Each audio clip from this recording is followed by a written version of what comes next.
The sport is sponsored by Unbound.org. Padres taking on the Mariners in a 3-game set that begins up in Seattle tonight at 6:40. Emerson Hancock will be on the mound for Seattle, while Randy Vasquez will be getting the ball for the Padres. They look to get a series win. The NFL schedule has officially been released. Night 1 opening up the season. We got the Seahawks Super Bowl rematch taking on the New England Patriots. And in the NBA tonight, 2 game 6s. Pistons back series turns back to Cleveland, taking on the Cavs. That game is at 4:00. Cleveland's a 4.5-point favorite in that one. And the Spurs are taking on the Timberwolves and Anthony Edwards. San Antonio is a 5.5-point road favorite in that one at 6:30. Right now, there are young people across the world facing a tough choice: continue their dream of education or drop out to help their family put food on the table.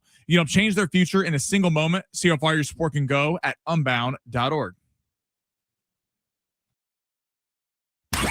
We will start from the beginning. Ladies and gentlemen, I'm Ben Fletcher. That's Sammy Long. Trying to contact us by radio.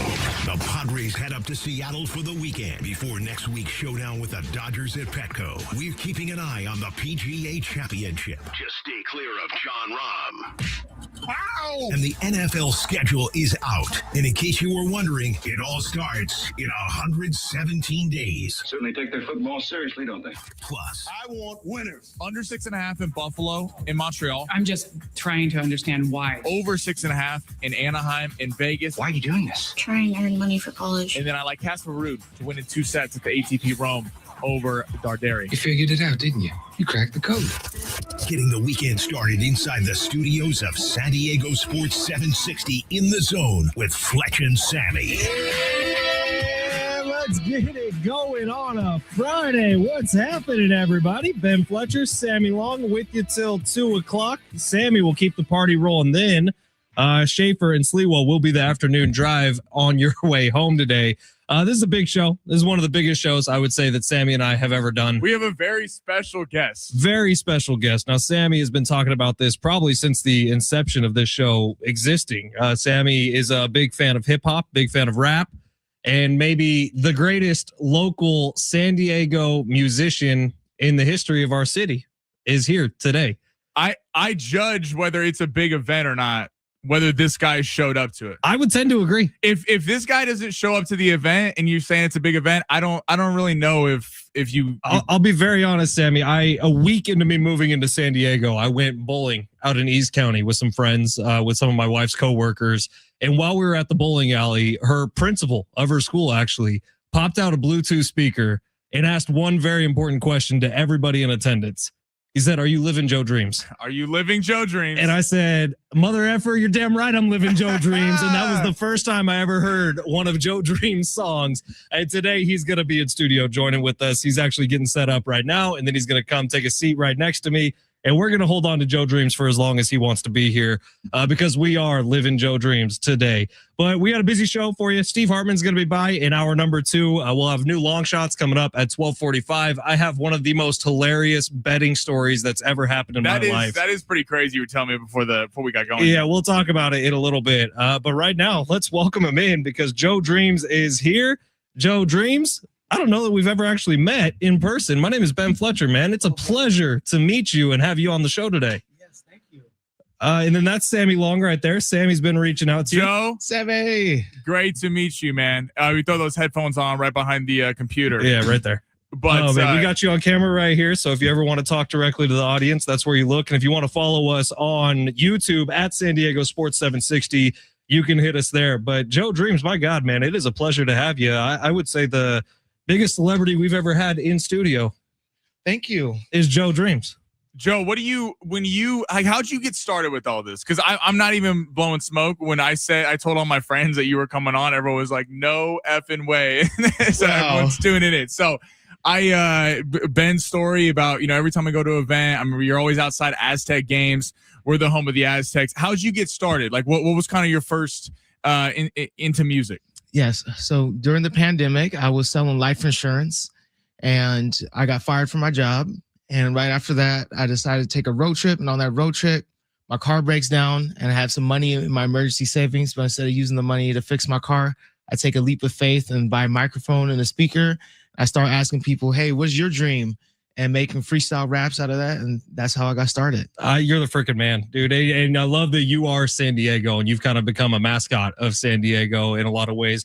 We already got people on the YouTube chat saying that they see you after every single Aztec game and several Padre games.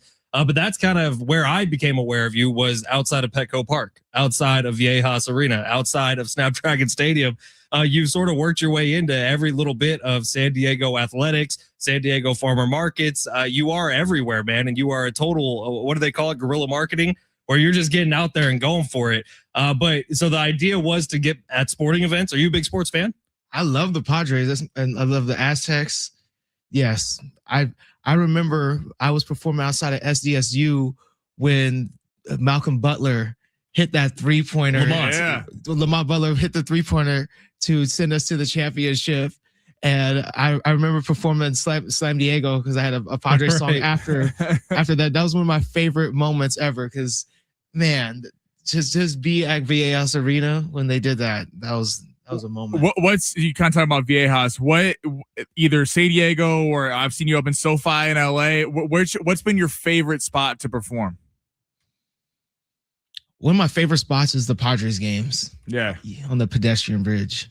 Okay, I love that because the pedestrian bridge is really long, and I have the world's loudest Bluetooth speaker. Shout out to Soundbox, and so it allows someone to hear an entire song on their way there. All right, so you got an album that's out, right? Open Your Gifts. That's right. And you did it under your own label, Live Joe Dreams. Yes. And what's that been like going through doing the business side of music? Because once you started, you said you started around the pandemic time. You had to start monetizing this son of a gun. How'd you do that? By all the generous people out there. Really, is by all the generosity of the people in San Diego, and everywhere I go and perform, there's always people who donate. Like I'd rap about someone's dream and they might give me $100 bill. To them, their dream is that important to them, and that's what it meant to them. So I'm very grateful for all the people who book me for freestyle raps and bookjoedreams.com, bookjoedreams.com, and all the people who donate and give cash tips. I remember one time I was performing in the Gas Lamp, and I'm moving. I'm mobile because I have a dolly for my speaker. So I'm going through the Gas Lamp and performing for people outside the club. And then I run into Dana White, the head of the UFC. I love Dana. And he reaches into his pocket and he pulls out $500 bills. And he's like, here you go. That is fantastic, man. Yeah. So you play like parties and stuff like that as well? That's right. Okay. So what's the craziest place you performed? Like what's the request you're like, what, you know? And what were you doing outside the Pacers strip club? I'm kidding. So one of my favorite performances was a pregame party for the Mustache Bash, and someone who has seen me performing outside of a many events, she was a really big fan, and I show up to their apartment, and as soon as I walk in, I see my pictures on the wall. They have a Dreams martini that they made. They have like my music video up and playing, and it was like a Joe Dreams themed party. That is fantastic. I was really honored by that. That's awesome, man. We got Joe Dreams in studio today. We are living Joe Dreams, as a matter of fact. We're going to keep doing the normal show, and Joe Dreams is going to be a part of it on every aspect of it. Sammy, why don't we cue up the big three? Let's get to it. Give the people what they want, a little sports update, and we're going to keep Joe Dreams around. As long as you're cool with staying. You cool sticking around? Right on, man. Sammy, go ahead. Smash it. Your lunch break is here. Ready to go back to the office and knock the socks off your friends? I mean, coworkers? It's time for the top stories of the day. The Big Three. Yeah, that'd be sweet. We got Joe Dreams in studio today. We're having some fun with him. We're going to keep doing the show, and Joe's going to stick around. You were just saying you're thinking about going to the San Diego State graduation? Students have reached out to me, be like, Joe, you should pop up at our graduation at Viejas Arena. So I've been checking the internet and seeing what it's going to be and see if it works for my schedule. You know, I know he doesn't look like it, but Sammy actually graduated San Diego State. Try barely. Oh, Where are we going, Sammy? All right, let's go. Padres start a weekend set against the Seattle Mariners. Just a generic one. So, Joe, I don't know what you feel about this, but they call it the Vetter Cup, you know, between the Mariners and the Padres. I got a problem with it because I feel like it's a forced rivalry. It's a rivalry weekend, but where are the Dodgers at? They're coming on Monday. Eddie Vedder's also a Cubs fan. Right. I mean, he's at Cubs playoff games, at Padre games. What is your reaction? Do you like the Vedder Cup? Do you think it's a real rivalry between the Mariners and the Padres? I've been curious about that myself as well. I remember during preseason there was a Vedder Cup as well, wasn't there? Between the Padres and the Mariners? So it's technically a 6-game series. They do 3 in San Diego, 3 in Seattle. These are the 3 in Seattle. So who is Vedder? Eddie Vedder was the lead singer frontman for Pearl Jam. The band Pearl Jam, and he's lived in San Diego, lived in Seattle, so they call it the Vedder What Cup. an honor. Yeah, and so Eddie Vedder, he donates a guitar to this, a bunch of money. It does go to a charitable event, but this is considered rivalry weekend in Major League Baseball. But the problem is none of the teams are necessarily playing against their rivals. I see. So the MLB did a partnership with Pearl Jam singer in order to get the Pearl Jam fans to watch baseball. That's exactly right. Yeah, right. You nailed it. Yeah.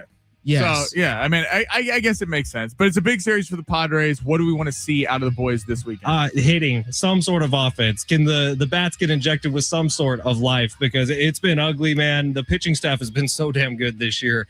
And Fernando Tatis Jr., Manny Machado, Jackson Merrill, go down the list. They have not been hitting the baseball whatsoever. Can you get some sort of offense in a 3-game series to get this fan base a little more excited? By the way, Dodgers won last night. Padres no longer first place in the NL West. Well, that's, I think, what's been frustrating is I know people want to point to Griffin Canning yesterday and how he got, taken out in the second inning. And was he very good? No, not really. But we kind of got into it yesterday. It's hard to sit here and kill Griffin Canning.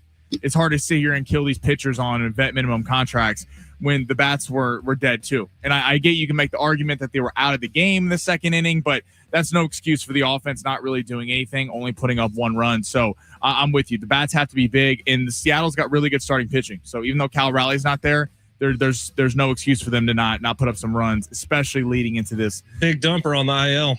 Big dumper on the IL. That's big news, man. All right, what's next, Sammy? All right, let's go to the NBA playoffs. 2 Game 6s tonight. So Detroit playing in Cleveland. Detroit made a big fuss about how they thought they got robbed in that Game 5 because of the no foul call at the end of regulation. And then we got Minnesota trying to stay alive against San Antonio. How many Game 7s do we see? We get 1 Game 7.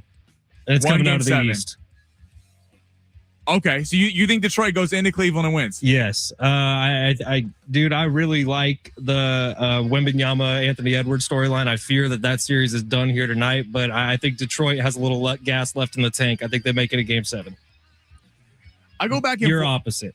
I am opposite. Now, I get called out, our very own Rich McGuire, for betting against the Spurs, so I have to take that into account. I do feel like Anthony Edwards has something. This is a guy who's been in the Western Conference Finals each of the last 2 seasons.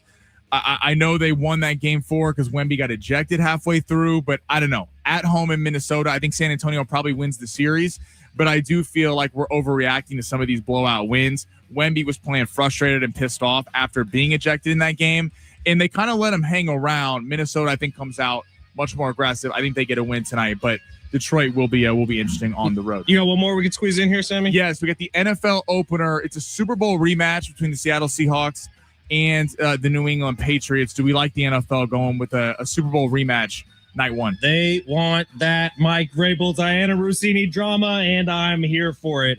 This is smart by the NFL. It's been the biggest storyline this offseason. It's not even close. So Mike Vrabel getting the first crack at a press conference. Dude, the script writers for sure are behind the scenes going, oh, it's going to be a really good game. It's a Super Bowl rematch. This is going to be fun. Yeah, meanwhile, the head coach of one of the teams is in the biggest scandal of the entire offseason. Sure. I'm sure that had nothing to do with it. Well, I think it's kind of a prove it game for both teams. I think there's question marks. Is New England actually that good? Because they went on this kind of run in the postseason where you got no Bo Nix on the Broncos. You got a Houston team where most of their offense was hurt. And then you got the Chargers who had no tackles. And the Seahawks, you lose Clint Kubiak. You lose Kenneth Walker. You lose Tariq Woolen. I mean, you lose a lot of pieces. I think people are still not questioning the Seahawks, but are they still going to be number 1 in that division with the Rams and the Seahawks? Yeah, I'm kind of surprised they went with the Super Bowl rematch because over the years that hasn't. I mean, it draws big ratings, but it hasn't always been we saw that with Carolina, Denver. People have tried to kind of put that later in the year, but I am a little surprised. Let's get it going, man. Rams Chargers. Rams At Chargers SoFi Chargers. Stadium. at SoFi. Rams Chargers Super Bowl this Battle year. for LA. You're not the first person. Who had that earlier Andrew today? Hawkins. Andrew The Chargers Hawkins. win. I like. In Well, overtime. I don't like it at all, actually. But I like that it's and blue. Sammy's a big time Chiefs a fan. diehard Chiefs fan. I'm a big time 49ers fan. I was actually excited about your color scheme today. I thought you might be into the Niners too, but this is Detroit Red Wings. We have Taylor Yip in studio, who's a massive Eagles fan. I thought she was a now. Cowboys Back fan. there? Yeah. Oh my Cowboys fan? goodness, this is a third person. What are you talking about?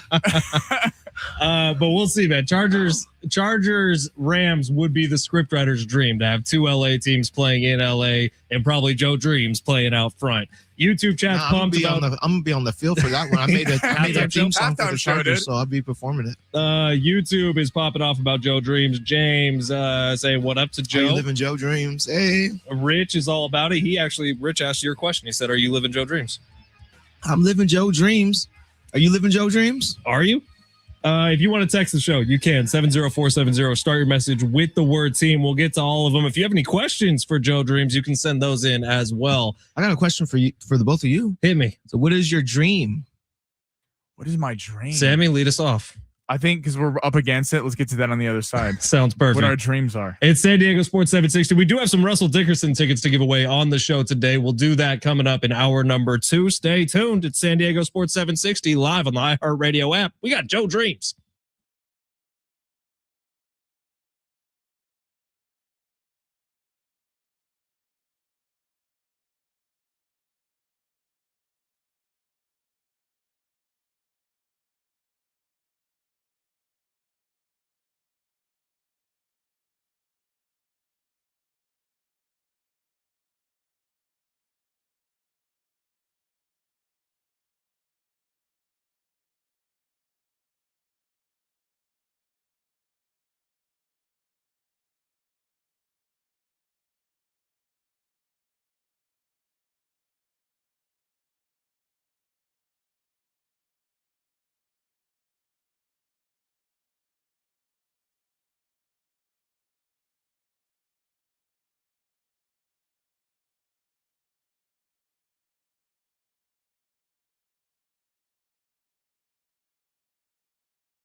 San Diego Sports 760, Ben Fletcher, Sammy Long with you till 2 o'clock. And today we are joined by a very special guest. You know him. You've heard him. You've seen him outside Padres games, Aztecs games, all over San Diego at different events. Joe Dreams is living Joe Dreams in studio. Living Joe Dreams.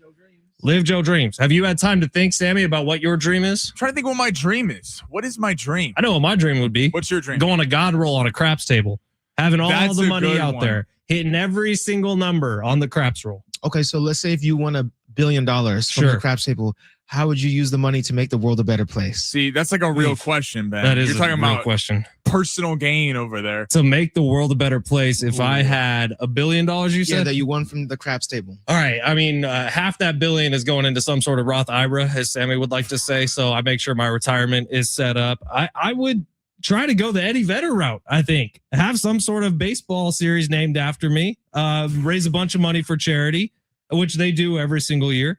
And kind of just in honor of me. That's still very selfish, isn't it? Yeah, Jim? it's all about you. Charity golf tournaments. I'm trying to think about all the things I'm passionate about right now. I wasn't ready for the what am I going to do to make the world a better place. I was thinking about the Lambos I was going to buy, the plane I was going to buy. This is not even because you're here, but I think if I would won like $1 billion, I think I'd want to start like a talent agency of start finding, because like you really made it on your own. Like you have a great job of self-promotion. Like so many artists out there just don't have the ability to self-promote or things like that. The ability? Or not the ability, but the work ethic. Not the work ethic, but the people that are like, I don't know what I'm saying. They don't have the promotional skills. Like some people, like you're great on social media. Sometimes a record label won't find someone. I would like to start a kind of like record label that's like trying to find young artists. What would you do, Joe Dreams? I would invest it in entertainment that will inspire more people to live their dreams. I like that a lot. I like that. What type of like the entertainment you do? Yeah, so right now I'm working on a program for students, for elementary school and high school students to inspire them to live their dreams. It's called Dream Week. So if you see the tattoo on my forehead, and the reason why I made this is because when I was growing up, I wasn't living my dream. I wasn't doing things to get towards my destination. I didn't have compelling reasons or why I was doing what I was doing. I had low energy, E. I wasn't hanging around the right amigos, A. And I had the wrong mindset, M. So that's why I put this program together to inspire people to live their dream. Dude, living Joe Dreams isn't just something you say in some of your songs. Isn't just something you're asking people or people are asking you. It's something you live by, and I appreciate the hell out of that, Joe Dreams. What were some of the what kind of music you into? What artists inspired you when you were growing up? Well, when I was growing up, this has to do with the wrong amigos and mindset, because the people I was hanging out with, because when I grew up in San Carlos in San Diego, so we were the only one of the only families that looked like we did. So when I went to Patrick Henry and high school and middle school, the people that I identified with and hung out with that looked like me were coming from areas where they weren't striving to live their dream, let's say. Yeah. So I was listening to a lot of music that was, promoting a lifestyle that was not so good. You can use your imagination of, what teenagers like that look like me were listening to. So that really affected my mindset. For sure. But now but I remember one time a friend of mine texted me out of the blue and he said, "Hey, I have a mentor that wants to meet with you at Starbucks." And I was like, what? But I trusted him. And so I go to Starbucks and there's this guy in a suit and he has a laptop and he puts me onto a network marketing company. It was like a recruitment presentation and he invites me to their conference.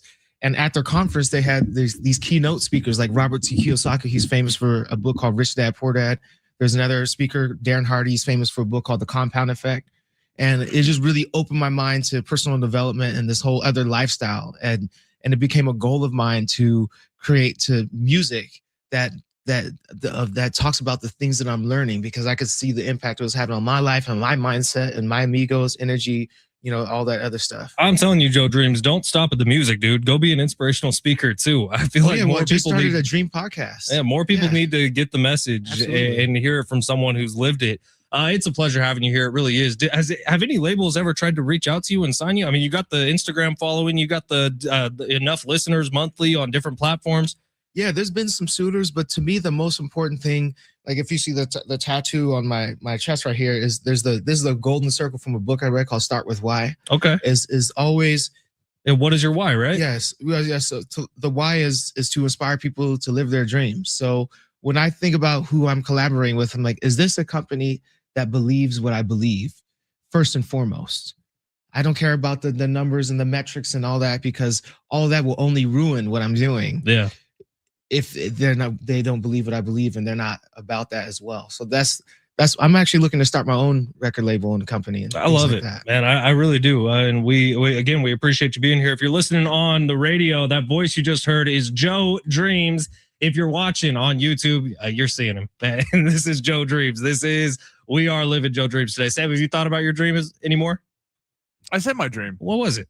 I said I would start a talent finding agency, like giving, young artists, young like stars, like a shot.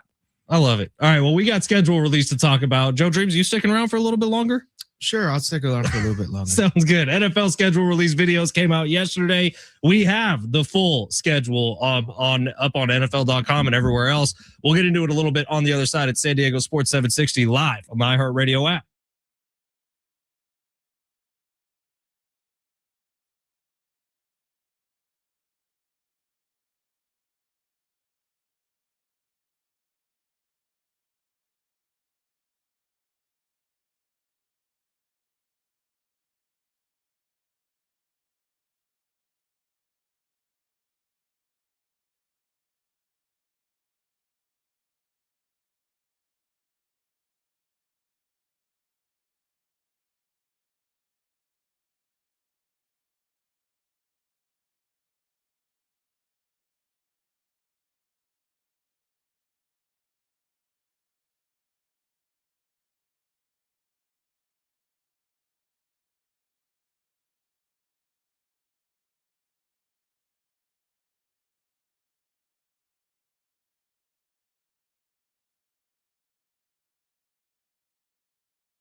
Sport is sponsored by Mothers Against Drunk Driving. We got the Padres up in Seattle taking on the Mariners. Randy Vasquez will be on the mound for the Pods. The NFL schedule was announced. The opener, Seattle hosting the first game, Super Bowl champs, taking on the Patriots in a Super Bowl rematch. Seattle is currently a 3.5-point favorite in that one. And in the NBA, 2 game sixes, 4 o'clock, Detroit trying to stay alive on the road against Cleveland, while the Spurs are favored in Minnesota with Anthony Edwards trying to stay alive with the T-Wolves. That game is at 6:30. For victims of drunk and drug driving, your grief is unique, but you're not alone. You always have a place at MAD. Call the 24-hour victim helpline at 877-MAD-HELP or visit mad.org.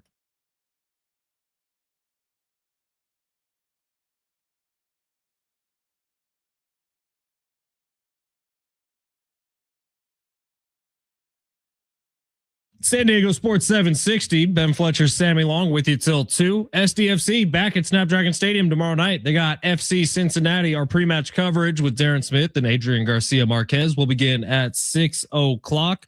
It is also Anders Dreyer bobblehead night out at the Big win for the boys the other night.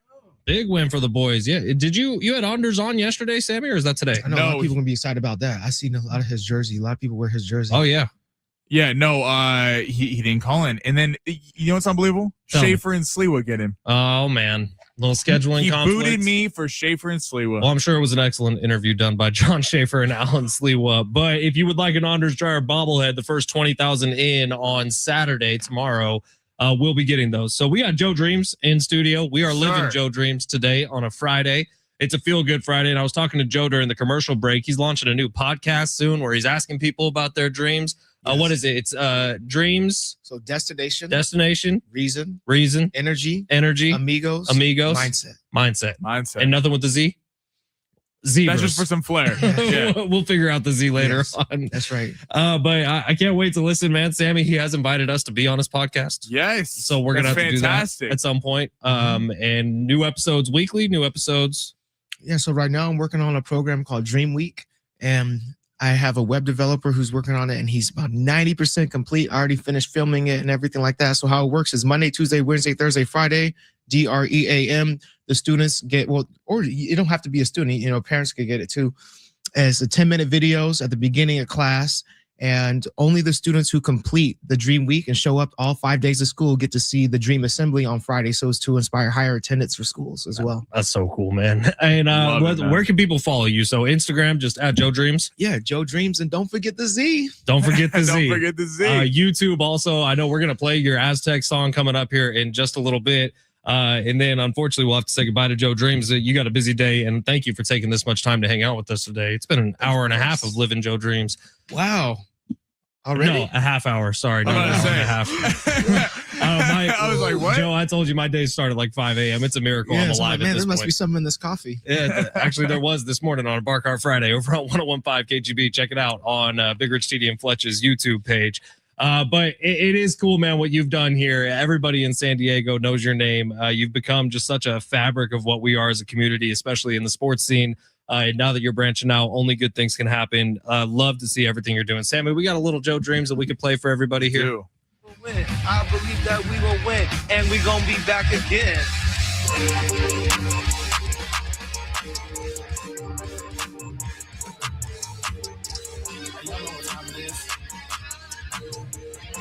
Essence for life. Repeat after me. I believe that. I believe that. I believe that we. I believe that we. I believe that we will win. I believe that we will win. I believe that we will win. I believe that we will win. I believe that we will win. So you made this after the national championship run? Yeah, that's why it's back again, so we can go back to the championship. I love it, man. Have you ever sent this to Lamont Butler? That's a great idea. He would love it. I never thought about that. Yeah, he would love it, man. And he comes back to Viejas a couple times a year, but Lamont would love this. We gotta have San Diego State have you perform at halftime, dude. That would be a lot of fun. Yeah, Sammy's got all the connections. We can talk to JD, don't you think? Yeah, we're gonna talk to JD Wicker. we're gonna make that happen. But yeah, actually, we could definitely try to make that work. All right, Joe. NFL schedule releases were yesterday. We're sitting about 115 days away from the NFL season beginning. Sammy let you know a little bit earlier. The opener will be the New England Patriots and the Seattle Seahawks, which is a rematch of last year's Super Bowl. But for a quick second, you talk about once a year, the creativity in the NFL kind of goes through the roof. The social media teams need a bit of a raise. Have you seen the movie Step Brothers, Joe Dreams? I'm familiar with it. All right, so the movie Step Brothers with Will Ferrell and John C. Reilly, the Las Vegas Raiders have two kind of cringy, awkward white dude quarterbacks who are both on their teams. And so they made them kind of remix the entirety of Step Brothers while releasing their NFL schedule. It worked so well. Like Fernando Mendoza and Kirk Cousins. It was so good. Well, it is funny how the Chargers are one of the first teams to take it seriously, the schedule release versus just dropping it. And now it's become this big event. I mean, we talked about all week. The NFL schedule is it's the only league where people, it's appointment viewing for the schedule. It's an event. Last night, 5:00, ESPN, their numbers had to be huge. Because it makes sense because in the NBA is like 80 games. Like how are you going to get excited about 80 matchups, right? Right. Like 168 or in baseball. Exactly. So it's like you're getting in where the matchups are. You see front loaded schedules, back loaded schedules. So yeah, I'm super excited. I love how everyone overreacts today though about a team schedule. Like the Bears aren't making the playoffs and the Bengals going to the Super Bowl. I'm like, it is funny when we get that stuff. By the way, Niners Chargers is going to be December 17th. It's a Thursday night football game, Sammy. So our trip that we were planning is getting a little trickier. I might have to take the next day off. Especially if the Niners don't win that game, but we'll try to make it work, see if it happens. That's gonna be good. But the whole thing, I thought the Chargers was excellent. They did the Halo theme. I thought it was hilarious when it got to their week against the Denver Broncos. They actually had one of the Halo characters blow up the Broncos character by hitting him in the ankle with a grenade, which is a nod to Bo Nix's ankle. It's great, man.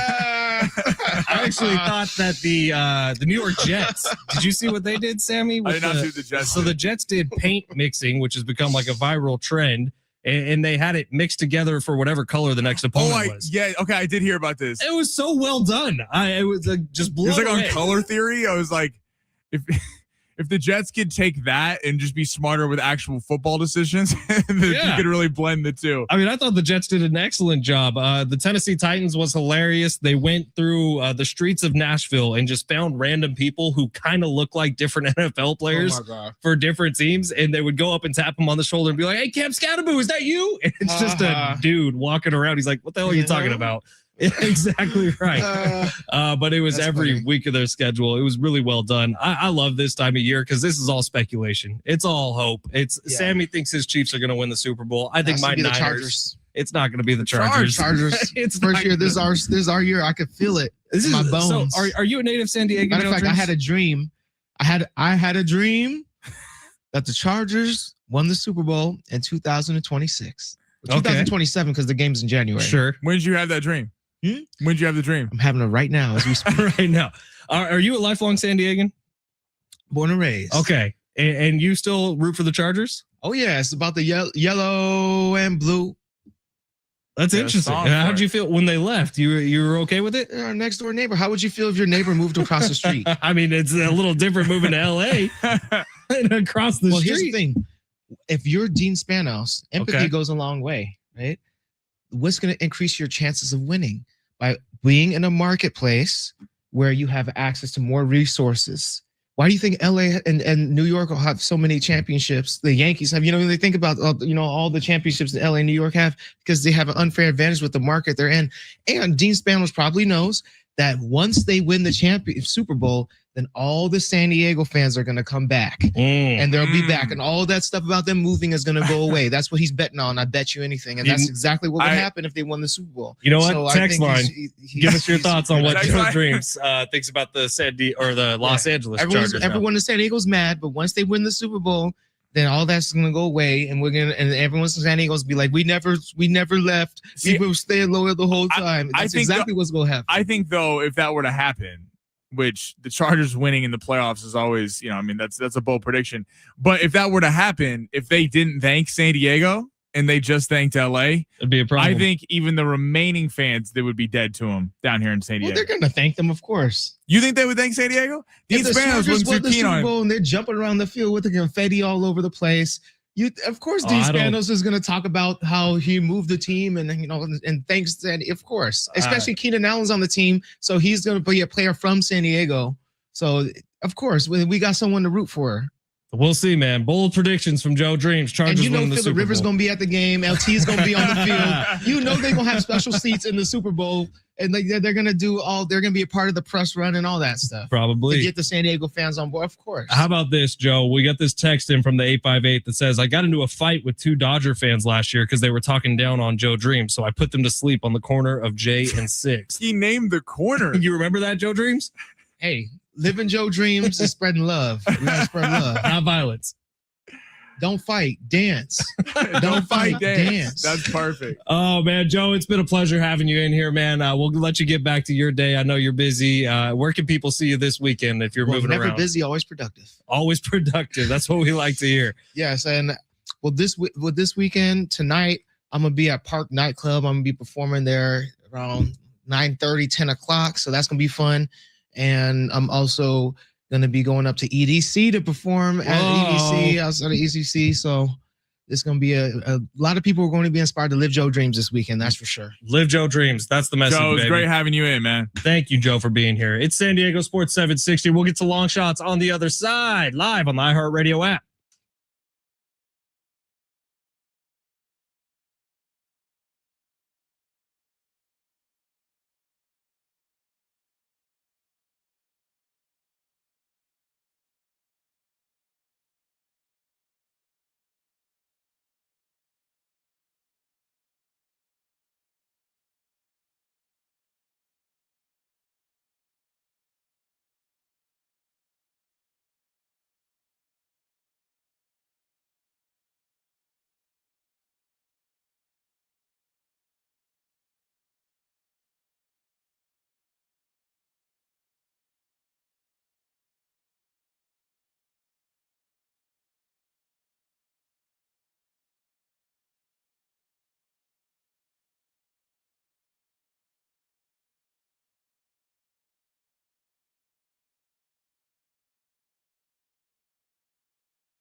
San Diego Sports 760. Ben Fletcher, Sammy Long with you till 2 o'clock. A lot of fun having Joe Dreams in Yeah, studio. man, that was great. He said, "Don't fight, man." Or what was his? Don't line? fight, dance. Don't fight, dance. Don't fight, dance, man. That was fun. If you missed any of it, check out YouTube on replay at San Diego Sports 760. You know about Joe? He comes in. He got his outfit on, like some custom shirts, custom vests. Dude's Like, got swag. yes, 100%. I do not have swag, but I try. I think I'm actually impressed with how you look like you dressed up a little bit today. Oh, well, Joe Dreams was coming in studio. I knew. I could tell. This is not usually Hawaiian shirt Friday. Yeah, I mean, I'm wearing a nice golf polo. It's a good program, too. It's the Shelter to Soldier. It's the company that matches up dogs with veterans once they get back from active service. So always proud to support that. But it is San Diego Sports 760. Back to your regularly scheduled programs. We do something called long shots every day. Now, I would like to start this off, Sammy, if I could, with a quick story about maybe the funniest betting story I've ever had happen to me in my life. Last night, long shots, did we win? We don't need to talk about long shots. Okay, last night. then we'll skip right past that and get to this. On Wednesday, I was approached by a friend of mine who said, "Hey, I got me and another buddy. I'm going to put 3 bets on players to make the cut in the PGA Championship." Okay. And I said, to make the cut. And I said, "Sounds great. I'm in. How much money do you want?" And so my buddy was in Vegas and he said, "We'll go $20 each." And I said, "Sounds perfect." Yesterday, after the rounds were finished, I get a text from the same guy. Or no, I texted him and I said, "Hey, that guy that you placed money on just to make the cut, that Alex Smalley guy, is playing pretty damn good." In fact, yesterday at the end of the round, he was sharing the lead at 3 under par. And I was like, "This is awesome, dude. It feels like this bet's already going to cash." And he responded with a screenshot of the bet. It's like, "Yeah, dude, we're each going to make like $1,000. And I was like, "Wait, that can't be right." He put money on Alex Smalley to win the entire tournament, who was like 170 to 1. Number 2 right now. Also 171 to 1 odds before the tournament even started. So I don't know how much of my money got put on this, but I know that we have a bet in for Alex Smalley, who's 1 shot off the lead through 2 rounds to win the whole damn thing. How does that even happen? And they're not offering a cash out right now. No, as of right, I would assume they have to wait till the end of the day to offer a cash out. But whatever the cash out is, I'm suggesting we take it because I don't think Alex Smalley is going to win. But how funny is that he thought he was putting the bet in to make the cut, and the actual bet was for the guy to win. And by some dumb stroke of luck, we're actually in a pretty good spot right now. And if you knew this, friend, you would get it. Things like this happen to him all the time. Well, this is like, it's like with gambling. Sometimes you just throw some random money because you're like, F it. Let's just throw a random bet. And then of course it ends up hitting when you have the thought process of it all. It is fun, especially with golf in terms of gambling. You do have an ability to make money because if you do place either accidentally or on purpose a long shot to win, look at this leaderboard right now. I mean, who could have predicted this? Potgieter, Smalley, Goddard. Yeah, I mean, you got tons of guys that were way down the list that no one was picking to win this thing that have shots. So kind of fun. And thank you, Jay Sills, for saying Ben has that hat swag. I do have that hat swag on a daily basis. All right, Sammy, let's get to long shots. Try to make everybody some money. We got a lot going on this weekend. I have a really large parlay that people can dice up. So we got Preakness. We got the Netflix MMA event. The usual UFC's in action this weekend. Is there boxing going on? There is boxing going on. NBA playoffs, tons of baseball. I'm just going to give a lot of picks and you can do whatever you want with it. Why don't we do 3 of them and then you can give more picks? You know what I mean? But I have so many. Let's just get to the long shot. Smash it. You looking for some luck? Want to win big? Gotta play big. You are so money and you don't even know it. Time to take a chance. Pay that man his money. With long shots. Everything was going so well with Joe Dreams until he brought up the Chargers.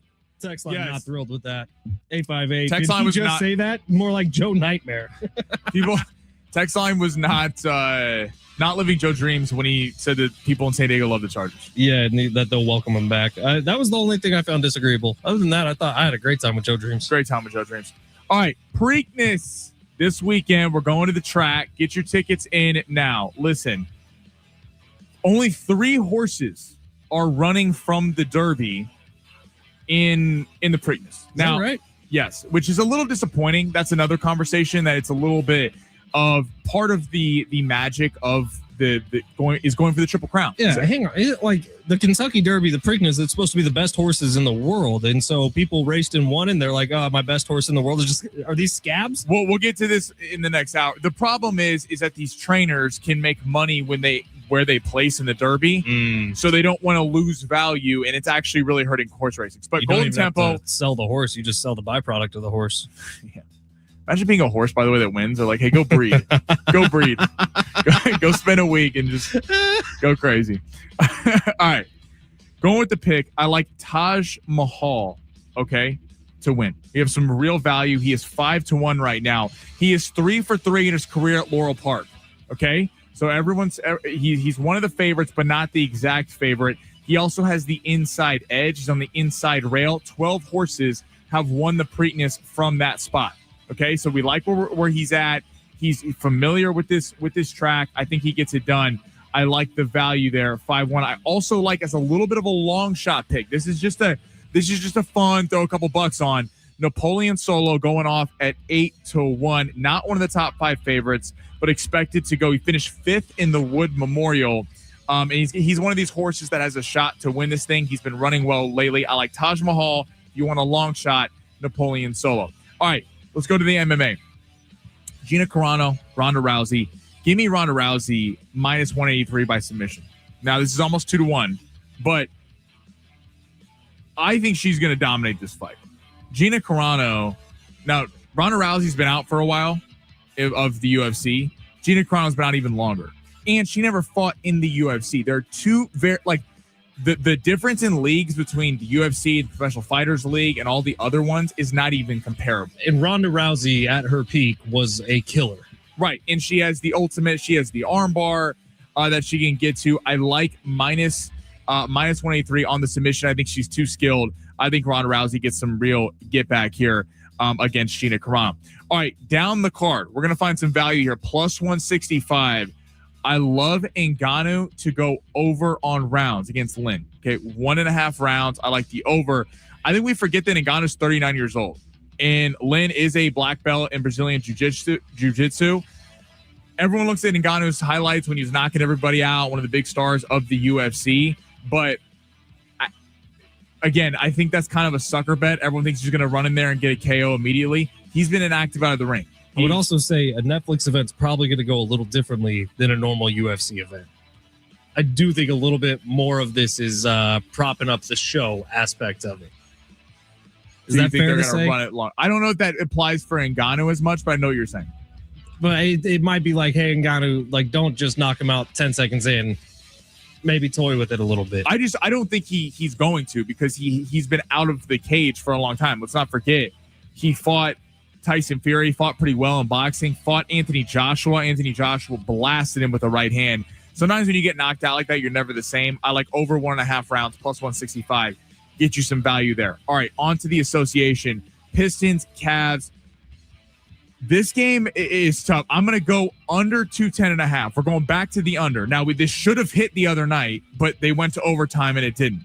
We're finding some value there. Cade Cunningham is unbelievable. This guy, he's one of the best players in the NBA. Problem is, Cade Cunningham gets zero help. And Dennis Jenkins is a very talented player, but he's streaky. Karis LeVert had not been shooting the ball well in that last game.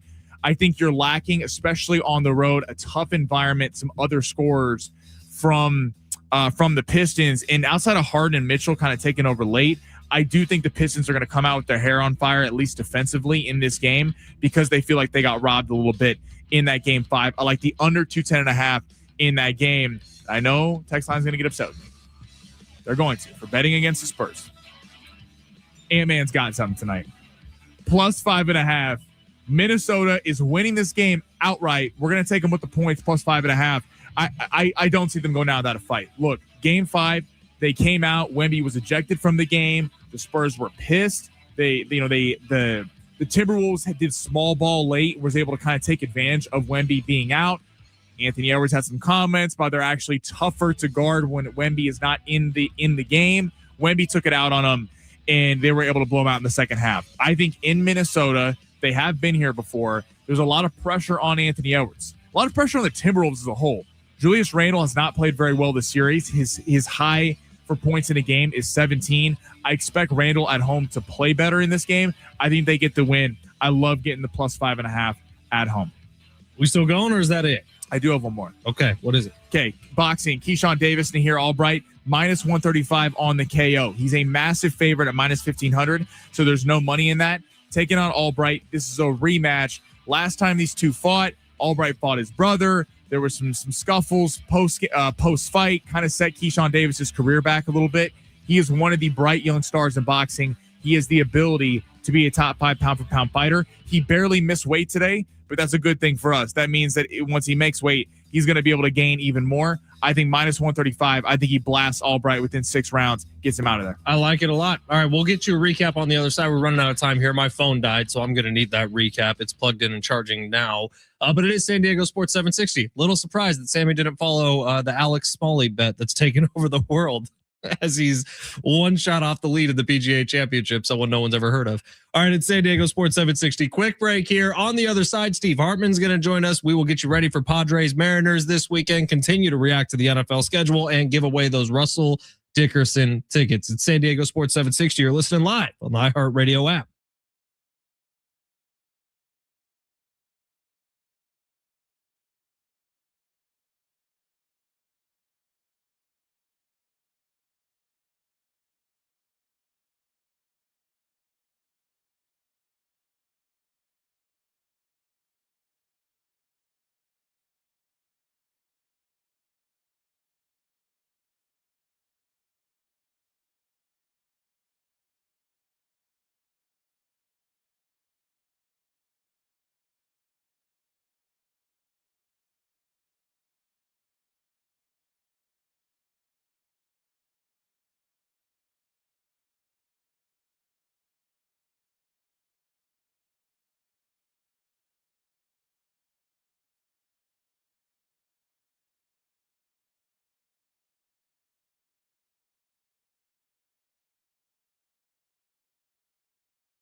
Sports sponsored by Unbound.org. Padres taking on the Mariners in Seattle tonight. We got Randy Vasquez going for the Padres. This is the last 3-game set before they take on the Dodgers back at Petco on Monday. NBA postseason continues. Pair of game sixes. Pistons, Cavs at 4:00. Spurs and Timberwolves at 6:30. And the NFL has announced that it's going to be Patriots and Seahawks for opening night of the NFL season with a Super Bowl rematch. Right now, there are young people across the world facing a tough choice: continue their dream of education or drop out to help their family put food on the table.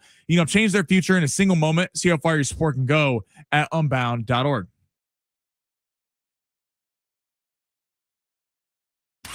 We will start from the beginning. Ladies and gentlemen. I'm Ben Fletcher. That's Sammy Long. Trying to contact us by radio.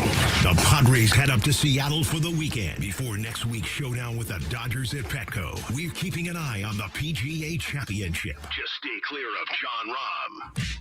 Wow. And the NFL schedule is out. And in case you were wondering, it all starts in 117 days. Certainly take their football seriously, don't they? Plus, I want winners. Under 6.5 in Buffalo, in Montreal. I'm just trying to understand why. Over 6.5 in Anaheim, in Vegas. Why are you doing this? Trying to earn money for college. And then I like Casper Ruud to win in 2 sets at the ATP Rome over Darderi. You figured it out, didn't you? You cracked the code. getting the weekend started inside the studios of San Diego Sports 760 in the zone with Fletch and Sammy. San Diego Sports 760. It's hour number 2 here on the zone. Ben Fletcher, Sammy Long with you till 2 o'clock. Sammy will keep the party rolling after that from 2 to 3, going along with Sammy. Schaefer and Sliwa will be your afternoon drive home. All right, coming up tomorrow on 760, we got SDFC. They are hosting FC Cincinnati at Snapdragon Stadium. You can buy tickets at sandiegofc.com. First 20,000 fans in the gates at Snapdragon Stadium are getting a free Anders Dreyer bobblehead. It is San Diego Sports 760. We got a lot to get to this hour, including Steve Hartman, including Russell Dickerson tickets, and including some Padres talk. So we really didn't get to talk about yesterday's game all that much. We were on air right after the game finished up, so we got a little bit of a conversation then. But I do think it's wildly frustrating to watch this team at times. And I think the fan base is starting to trickle over a little bit, where it is fun, man. And there's a lot of excitement when they have these late inning heroic comebacks from Nick Castellanos or from Gavin Holy Sheets. But it's not the guys who need to be doing it. And we've been banging on this drum since 5 weeks before the season started, when we really started to talk about if the Padres want to get to where they need to go for this to be considered a success. It needs to be Fernando. It needs to be Manny. It needs to be Xander. It needs to be Merrill. And so far, Xander's living up to his role, which is the most shocking thing of everything that's happened this year. It's wildly frustrating watching this offense at times, even in games where they end up winning. It's because of late inning heroics, not from the main dudes. And I thought Kevin Acee put it beautifully the other day when he said the Gavin Sheets thing is supposed to be a bonus. Some of the pitching they've gotten is supposed to be a bonus. The tried and true method for this Padres team needs to come from the guys who are tried and true and making a ton of money. And so far, it hasn't been happening. I'm curious to see what it looks like for the next 2 weeks when they're playing some really, really good baseball teams, and to see how they stack up to them, because this Padres team right now, their record would show you they're a very, very good baseball team. The way they've won some games this year would show you they're a very good baseball team. Their numbers offensively would show you they are a bottom of the barrel bad baseball team. So what's not going to lie is when they're facing against the Dodgers, when they're facing against the Mariners, when they're facing with the Phillies, who, by the way, are back up to 500. Kyle Schwarber's hitting a million home runs. This is a huge week and a half for the Padres. It's a huge 9-game homestand starting on Monday with the Dodgers. And we're going to learn a lot about this team over the next 14 days. I promise you that. It's concerning. They have a -3 run differential. Isn't that wild? And one of the best records in baseball with a -3 run differential. I think it tells a lot of the story that you look at it two ways.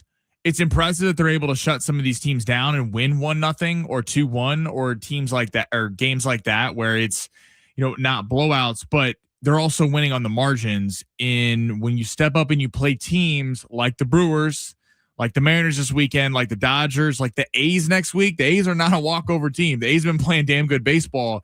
And then you get to the Phillies and teams like that. You can't fake your way through a game. You can do that against the Angels. You can do that against, a lot of teams in Major League Baseball. But you hit it on the head. It's simply about the guys have to hit, and it gets hard coming on here every day saying the same thing, but it's the truth because they don't hit. I mean, Fernando Tatis, Manny Machado, and Jackson Merrill. So I get we can blame Griffin Canning and we can get after Matt Waldron all we want and guys like that, but to what Kevin Acee said, Gavin Sheets is supposed to be an added bonus. Nick Castellanos is supposed to be an added bonus. Do we realize over the last week that if Castellanos and Gavin Sheets didn't have ninth inning heroics on Sunday and on Tuesday, this team's on a massive losing streak. So it's nice that they're the cardiac kids to an extent and that they never go away. That's a good trait, but it's concerning that every game they're putting themselves in these spots where they have to pull some improbable comeback late. And I think it's starting to get exposed when they play these good teams. What my most disappointing part about yesterday was you have a bad game one. You were supposed to lose game two. You have a great comeback win. Unbelievable. City's on cloud nine. And then it looked like the Brewers were the ones who were pissed off and came out and wanted to show that they were the better team. And the Padres were like, whoa, it's yours. Did you see the highlight yesterday? It's like, it doesn't matter when you lose series. Right. And it takes away. That was the first road series loss of the season, which I had to double check that because it kind of surprised me a little bit. But that's the thing about this team. They're winning a lot of games. And at a certain point, it feels weird complaining about winning, but the eyeball test is not passing right now. So we'll see. I don't want to be negative on the Padres. I really don't, but I need them to show me something. And it can't be Manny Machado hitting in the 100s like that. That's putrid. That's pretty pitiful as of right now. In fact, Sammy, I thought, had the line of the day yesterday in all of sports media. For sure, anyone covering the Padres when he said they played one good inning against the Milwaukee Brewers over 3 games. And that one good inning was enough for one win, but that's all it was good for. All right, they got the Mariners, rivalry weekend, big weekend. If you're not going to get up for this, I don't know what you're getting up for. It is the Vetter Cup, which does make a large donation to charity every single year. That's great. That's a positive, and that's what this is all about. That doesn't mean I'm not going to make fun of it. Eddie Vedder will show up in Seattle wearing some Cubs gear? I guarantee you he'll be in Seattle, and he'll probably be wearing like a split Padres-Mariners uniform because that's a classy thing to do. But I think it's outrageous to call this rivalry week. Well, it's so frustrating in the MLB. It's like the Mariners and Padres are not a rivalry. Who are the Dodgers playing? They're playing the Angels. That's not a rivalry just because of geographic location.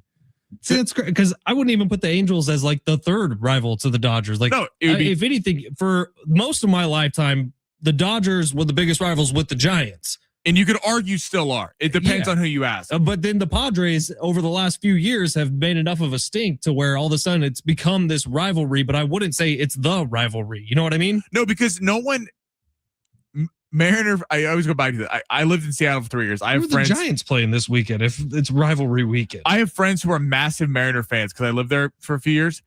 They have never once said, "Man, I hate the Padres." The Giants are playing the A's, though it's the Bay Bridge rivalry. Right? Like that's not. The MLB does such a bad. Like they need to take a page out of the NFL and listen. They can't do this because it's 162 games versus 17. The NFL, why the NFL schedule release matters. They're putting Chiefs Bills on Thanksgiving. Mm-hmm. They're putting Niners Rams of the Shanahan and McVay rivalry week 1. Giants Cowboys. They do an amazing job of marketing individual matchups within a season. In Major League Baseball with these dumb bobblehead nights, and it just feels forced. It really does. All right, so let's get to the big 3 here of hour number 2. I want to get to this MMA card on Netflix. We'll do that coming up next before we get to Steve Hartman. Sammy, smash. Your lunch break is here. Ready to go back to the office and knock the socks off your friends? I mean, coworkers? It's time for the top stories of the day. The Big 3. All right, Sammy, where are we going? What player tonight in the NBA has the most pressure on them? It would be hard not to say Anthony Edwards, but I'm not going to say Anthony Edwards. I am going to say Cade Cunningham. And he has the pressure just of the fact that I think Cade Cunningham has done such a great job of building this brand around himself, of putting himself, forcing himself into the conversation of the next era of the NBA. I love watching Cade Cunningham play basketball. I would love to see him in a final series against OKC because I don't know how much they would be able to throw at him.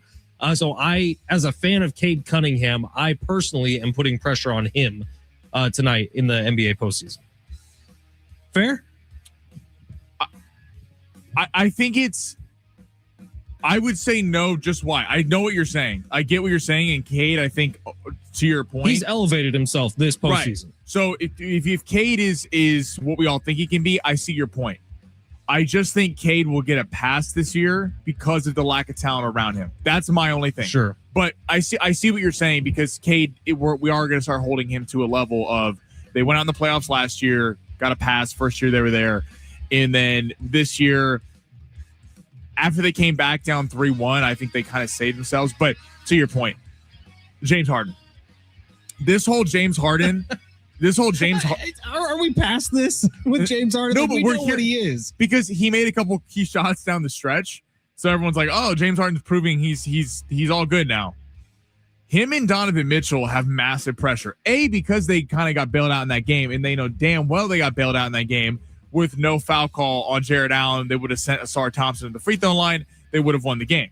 They ended up winning. It is what it is. Credit to him for a 9-point comeback in the fourth quarter.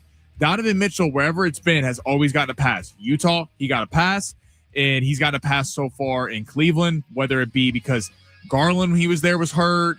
Mobley didn't show up. Now he got James Harden. And both of these guys, and Mitchell and Harden, haven't really ever won anything and played well in big moments. So I think it's really on both of them. Like, are you going to allow this thing to go back to Detroit in a one-game scenario? Because if that happens, they might lose the series. So not Anthony Edwards at all? Anthony Edwards, who talked smack earlier this week about Victor Wembanyama? I would put the pressure on Minnesota brass because I think to surround Edwards with somebody else.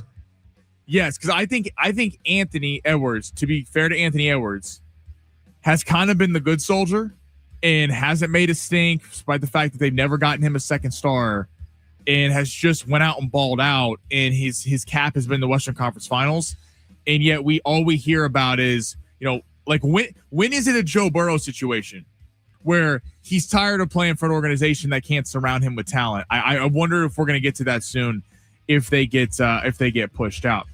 All right, what is the biggest overreaction you've heard with the schedule release? So some of the ones, we'll throw it out there.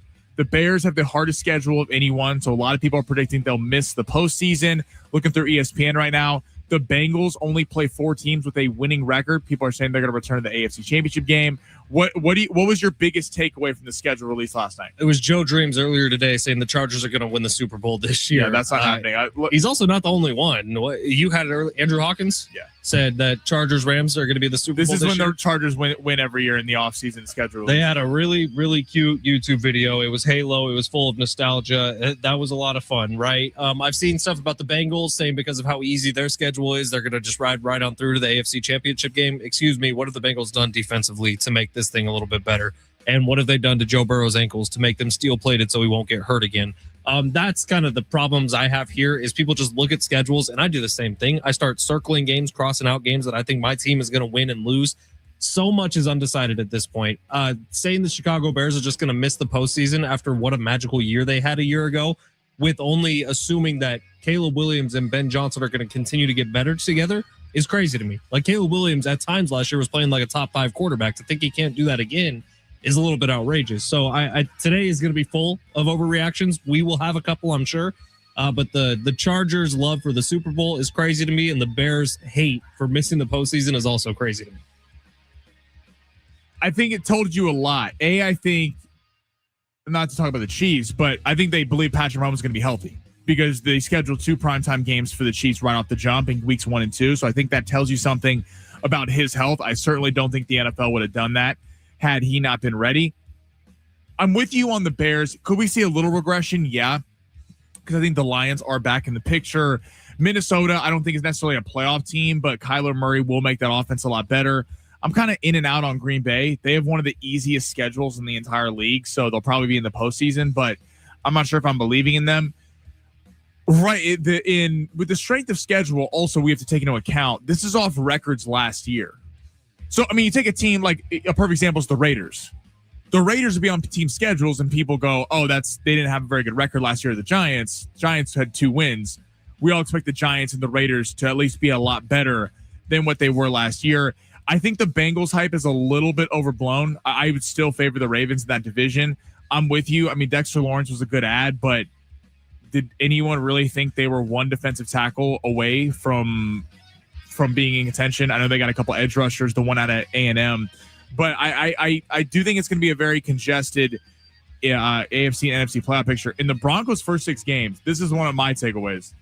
The Broncos' first 6 games are the Chiefs, the Jags, the Rams, the Niners, the Chargers, and the Seahawks. Everyone in the postseason last year? Yeah, outside of the Chiefs. So that's right, outside of the Chiefs. Through the first 6 weeks, we're going to figure out if Denver's legit, because a lot of people are saying that they're going to build upon last year. I think they're going to have a little coming back to earth because they won so many one-score games against subpar competition. This is what happens when you're playing a first-place schedule. Denver, the NFL did not do Denver any favors with their schedule. So you ready for this with Denver? So the Chiefs were not a playoff team last year, but obviously there's a lot of external situations with that. So consider the Chiefs just for this, a playoff team from a year ago, because we think they're going to be really tough this year. The Broncos would be the first team in NFL history to have their first 6 games of the season against playoff teams from the year before. First team in NFL history. Crazy. To have this tough of an opening schedule. We're in especially people talking about Mahomes' injury, Bo Nix coming off the ankle. So They weren't like, let's just save Denver a little bit and throw them some Cardinals in Miami. No. Crazy. All right, tomorrow at 6 o'clock, Netflix dips their toe into the world of MMA. Nate Diaz is going to be on the card. Francis Ngannou is going to be on the card, and it's headlined by Gina Carano and Ronda Rousey. Let's get into the fights. Coming up next, San Diego Sports 760 live on the iHeartRadio app.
As Vin Diesel would say, family is your keyword. Family. Take that over to sportssd.com, the nationwide keyword family.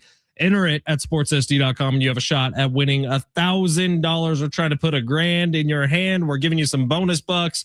We're asking you to go fund yourself, San Diego. It's San Diego Sports 760. Ben Fletcher, Sammy Long with you for another 35 minutes or so. We still have Russell Dickerson tickets that will be given away within the next 5 minutes. But coming up tomorrow night, 6 o'clock, Netflix is dipping their toes into the MMA waters. They actually put together a hell of a card. If this was circa 2019, I bet you this would be an amazing card. I'd say if this was like 2016, this would be the biggest thing happening. I think you're absolutely right, because Francis Ngannou is a killer. Ronda Rousey at one point, killer. Nate Diaz, one of my favorite fighters ever to watch. And they're all on this Netflix promotion. So weigh-ins happen today. It sounds like everything is going to go off without a hitch. Netflix will be booted up, ready to go in my house at 6 o'clock tomorrow to watch all of this. Is there any smart money? Everyone's pretty big favorites, aren't they? The Perry and Diaz fight is pretty even. Diaz a plus 170 dog. Mike Perry's minus 200. They both fought Jake Paul, who's putting this on. So that's what people are kind of gauging this on. I'm surprised that Diaz is a plus 170 dog in this fight. He's been in a lot bigger fights than Mike Perry. Sure. Look, Mike Perry's got some pretty fast hands. He showed that when he boxed Jake Paul, but I don't know. There's some value there with plus 170 with Nate Diaz. I'm kind of surprised that I'm sure this line will get bet kind of more to even money because Diaz is a much more popular fighter than Mike Perry, but I like the value there. All right. And then the Ronda Rousey is a huge favorite against Gina Carano. Francis Ngannou. Yeah, 6-1 is a huge favorite as well. I'm curious how Netflix does this, because I think whenever anybody new enters the chat, you like to see little wrinkles in the broadcast. Like, I don't know who's going to be the broadcasters at this event, to be quite honest. Netflix does a good job of like poaching the best ones from other networks. They do, and they always have. And so I've always thought they've done a really good job with NFL games that they've had, bringing in Kay Adams, bringing in other people to be part of the broadcast. I'm curious to see what they do from that aspect, and then just the way a UFC event generally flows to see if they have any tweaks to it. Because what is Netflix going to do to differentiate itself a little bit? Because I think that it's been run one way for so long, and that's really. Of course, there's other options out there. You can watch Bellator. You can watch Pride back when it was around. You can watch the PFL. But at this point, this is probably the most hype around a non-UFC event we've ever gotten. Well, and I'm curious what does bigger numbers. I'd expect the Netflix show to do bigger numbers, even though the UFC's on Paramount Plus. But like it's a fight night this weekend in the regular UFC. It's not a big fight. Like Arnold Allen. It's not a big fight. I'm curious, like we go back to last weekend, you have Strickland Chimaev, controversial fight. Strickland wins a split decision, big upset. And the diehard UFC fans are always going to be watching those events, just like diehard boxing fans. But the UFC's problem has been that they're lacking star power right now. They went to this era where it was Nate Diaz and it was Ronda Rousey, Conor McGregor, Israel Adesanya. There were so many big names in the UFC that it was really marketable. And I think now you're kind of looking for that next guy. Is it Ilia Topuria? In terms of just a draw, usually American fighters sell better in the United States. So you look at Sugar Sean O'Malley, but he hasn't quite lived up to it in terms of just straight wins. Sean Strickland is a very polarizing fan guy. You're either a Sean Strickland fan or you kind of hate Sean Strickland. So he can kind of play that narrative. But I'm curious what does better, because this is all, not current active fighters, but it's big a lot of stars. People know who Ronda Rousey is. People know who Nate Diaz is or Francis Ngannou, the casual sports fan who may not be tuning in to every MMA event. So I'm curious what the numbers are. I bet it does big numbers. I mean, Jake Paul and Mike Tyson, a lot of people thought that fight was rigged, and it did what? 100 million people, 150? Yeah, it was crazy. Something like that. So but yeah, I'm trying to find the numbers for the UFC event, and I'm not seeing anything. All I'm seeing is the press conference that had like 210,000 viewers on YouTube. I don't know that Paramount Plus is under the same regulations to release numbers that TV networks are, but I would be curious to see what the numbers are on this. 760 says shout out to Stockton. Shout out to for real, dude. I love Nate Diaz. He's been where I grew up in Merced. He is a huge favorite in Merced. People love Nate Diaz. They love his brother. He's a fan-friendly fighter. I went and watched his brother in a boxing event in Fresno one time. The place was packed with people who were slamming drinks. Sammy, one of the drunkest events I've ever been at. I can't wait for this. Nate Diaz is going to come in stoned off his ass. He's going to fight.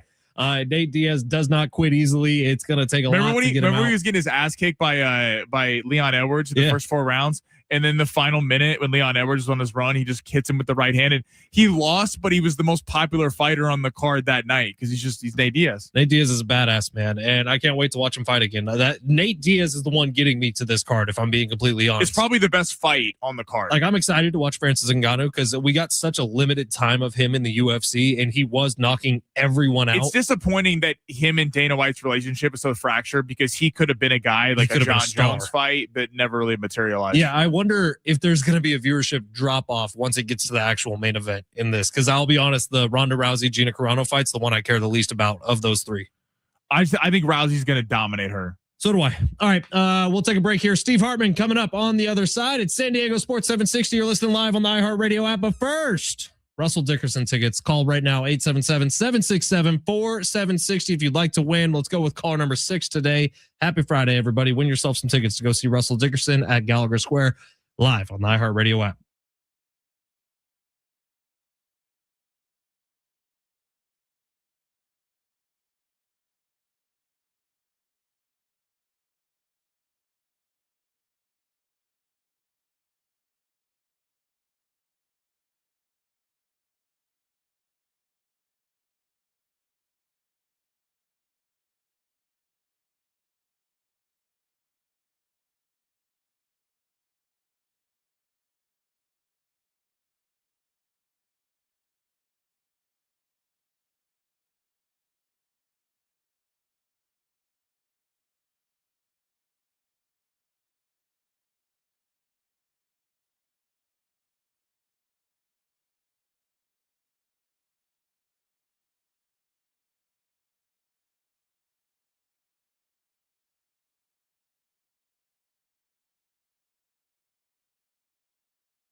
The sport is sponsored by Lowe's. Padres in Seattle for a 3-game set against the Mariners. Randy Vasquez will be on the mound for the Padres. Tonight, we got 2 game 6s in the NBA. Cavs hosting the Pistons, looking to close out. They're 4.5-point favorites. And Wemby and the Spurs looking to close Anthony Edwards and Minnesota out on the road. They're 5.5-point favorites. That game as at 6:30. Memorial Day savings are on at Lowe's. Save $80 on a Charbroil Performance Series 4 burner gas grill, now just $199. Plus, get up to 45% off select major appliances, valid through May 27th while supplies last. Selection varies by location. See associate or Lowe's.com for details.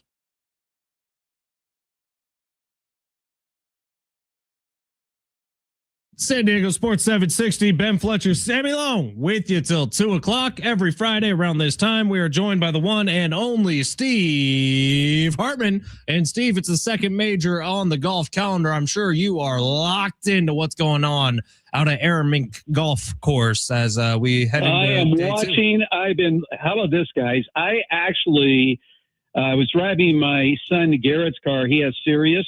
So I was listening to the PGA Tour channel. So I literally been either listening or watching this entire second round since it started early this morning. It's been a fun second round, man. This golf course is eating these guys alive, which I kind of love to watch. Well, Scotty Scheffler started the day. The weather was rough this morning. He had 3 bogeys in the first 4 holes. He recovered, ended up just 1 over on the day. But he said that I don't know if he used the word absurd or some derogatory term as about pin placement guys on these treacherous greens. Yeah. And so anyway, I mean, you don't want to see a major golf championship. We had it a couple of years ago. I think Xander Schauffele was 21 under to win the PGA championship. I would take this all day long, Steve, because you got the first place guy, Potgieter, right now is 5 under par. The cut's going to be at 2 over par, most likely. So you're talking about the last guy to make it into the cut and the guy in first place are within 7 strokes of each other. What more could you possibly want in a major situation? This is as congested a leaderboard as we've gotten all year with 1 million people at 3 and 2 under. This is setting up for an incredibly exciting weekend out of Aronimink in Pennsylvania. Yeah, well, give them credit. I mean, the way they set up this course, as you know, they redid this course a few years ago. They ripped out all the trees. So, it's like no trees, no problem. You could bomb the ball. I mean, what is DeChambeau now? 10 over par? Yeah, they also obviously like Rory had bunkers. A brutal day yesterday. He's at least looks like he'll make the cut. But, I mean, it is, the way they can set up these courses, plus the weather played a big part of it yesterday and today. Now it's supposed to heat up over the weekend, but it's only going to make those greens that much slicker. And so, can't wait. Always love major golf championships. Can't wait to lock in this weekend. Steve Hartman, I'm curious, the Laker man himself, will LeBron James and Austin Reeves be back in a Laker uniform next year? My guess is more likely no than yes, although people are telling me the opposite. Look, again, it's all about how much is he willing to play for, and is he really going to agree to the idea of being third man on the totem pole, especially after, having to help carry this team through the first round of the playoffs, which he did, and played well. I mean, look, they were never going to beat OKC ever. Even when they were at full strength, OKC was blowing them out all season long. So, I mean, that's just a different level of team, but I'm sure that he walks away from this postseason saying, look, I can still be a guy you build your team around. I'm not some second or third fiddle. And so if the Lakers come in and say, look, here's $18 million 1-year deal to be the third option, he may say, the hell with that, man. I'm a free agent. Let me see if there's any team out there that's willing to give me an opportunity. Now, there's also the idea that, like, what more do you have to play for unless you want to give it a real run at a championship? But is any team that's in true contention for a championship going to want to sign on LeBron James and change the dynamic of their team? So I don't know the answer to these questions, but my guess is he has played his last game as a Laker. Steve Hartman joining us here on San Diego Sports 760. Steve, what about Austin Reeves? Well, that's an even more important question, guys, because again, he has a player option. He's going to opt out of it. It's only $18 million. And obviously his market value is way beyond that. I think it's just a matter of what other teams are willing to offer. I mean, how much of a market is there for Austin Reeves? I think that, look, if I was his agent, I would test the water and see what's out there. If someone is willing to pay him in excess of $40 million a year, and the Lakers are coming in at like $28 million a year, then I'd have to seriously think about it. And again, it's not like you'd be leaving a team that is knocking on the door of a championship. I mean, the Lakers are not that. I mean, what do you do with Rui Hachimura? The guy shot, 52, 53% threes in the postseason? He was their savior in the postseason to keep him in games with his three-point shooting. He's a walk-away free agent. You're going to re-sign Rui Hachimura? How much money are you going to give him? So these are all questions the Lakers are going to have to give. And there is also the biggest question of all. Can Luka stay healthy? This is a guy that has missed 257 games in his NBA career. Is that a kind of guy you really want to build your future around? Remember, the reason they ditched Anthony Davis as the guy they were going to build their future around is he couldn't stay healthy. And you make the trade and you bring in another guy who can't stay healthy. These are all questions moving forward for the Lakers. Do you think it's the winner of, if the Spurs advance tonight or on Sunday, just the winner of the Spurs OKC series is going to win the whole thing, or do you think the Knicks or someone in the East have a shot? Look, let's remember OKC's season. All right, people say, "Well, San Antonio beat them like 3 out of 4 times regular season." Mm-hmm. This is an OKC team that started the year 24-1, and then they basically took off the middle part of the season. And throughout the last 2 games of the year, when they played all their reserves, they were 21-2 down the stretch. No one's close to OKC. Nobody. Not San Antonio, not the Knicks, not Cleveland, not Detroit. None of these teams are in the same vicinity. So it really doesn't matter. OKC is going to win back-to-back championships. And then the only question is, as they are built to really ride out the rest of this decade, how many championships is this team going to win? Steve Harmon joining us on San Diego Sports 760. Steve, I think we're in the neighborhood of 117 days, something like that, till the NFL season begins. Schedule release was yesterday. We find out that the Seattle Seahawks and the New England Patriots, a Super Bowl rematch for game number 1. How much of this do you think is the NFL trying to say, hey, Mike Vrabel's been in so much offseason drama with Diana Rossini. Let's get him to the press conference before anyone else. Guys, this is such a ridiculous story, isn't it? What? I mean, I can't imagine, because and I know that TMZ and Page 6, all these, they're just sitting on stuff. They're not going to release it all at once. They're just until somebody addresses this situation, until Vrabel actually talks about having an extramarital affair, like he's the only coach that's had an extramarital affair, right? Or Diana Rossini, who's also having an extramarital. Until they actually come clean, TMZ's like, screw it then. We'll just trickle out more photos over the last at least 6 years that these two have been hooking up. And the fact that the NFL is, I don't know, wishing this go away. How about the fact that, like, Dave Portnoy, who's, a huge Patriots fan, says he's going to file legal action against teams that use any reference in a joking manner about this. And then which team steps up and does it? The Chargers of all teams step up and make some joke reference in the release of their promotional video for their upcoming schedule, made some kind of joking reference to this affair. So important, I had said in advance, anybody who tries, I will file legal charges against them. They'll see me in court. So, I mean, the fact that the NFL just is, I don't know, wishing this thing is going to go away. It's not. And so they're going to have to address it. And obviously the Patriots are not going to do anything. Here's the whole thing about it. As well as I do, guys, the Patriots last year were a fraud. They were not nearly the team, and they got completely exposed in their blowout loss to the to the Seahawks. And would they have beaten the Broncos if Knicks had played? I mean, so that team is staring at 8-9, regardless of the situation of Vrabel with the actual real schedule this year. That's where they are. They're an 8-9, 9-18. They're not going to make the playoffs next year. So to me, it's just a bunch about nothing. And I just do not understand why the NFL comes out, makes a statement. Either he's suspended, he's not.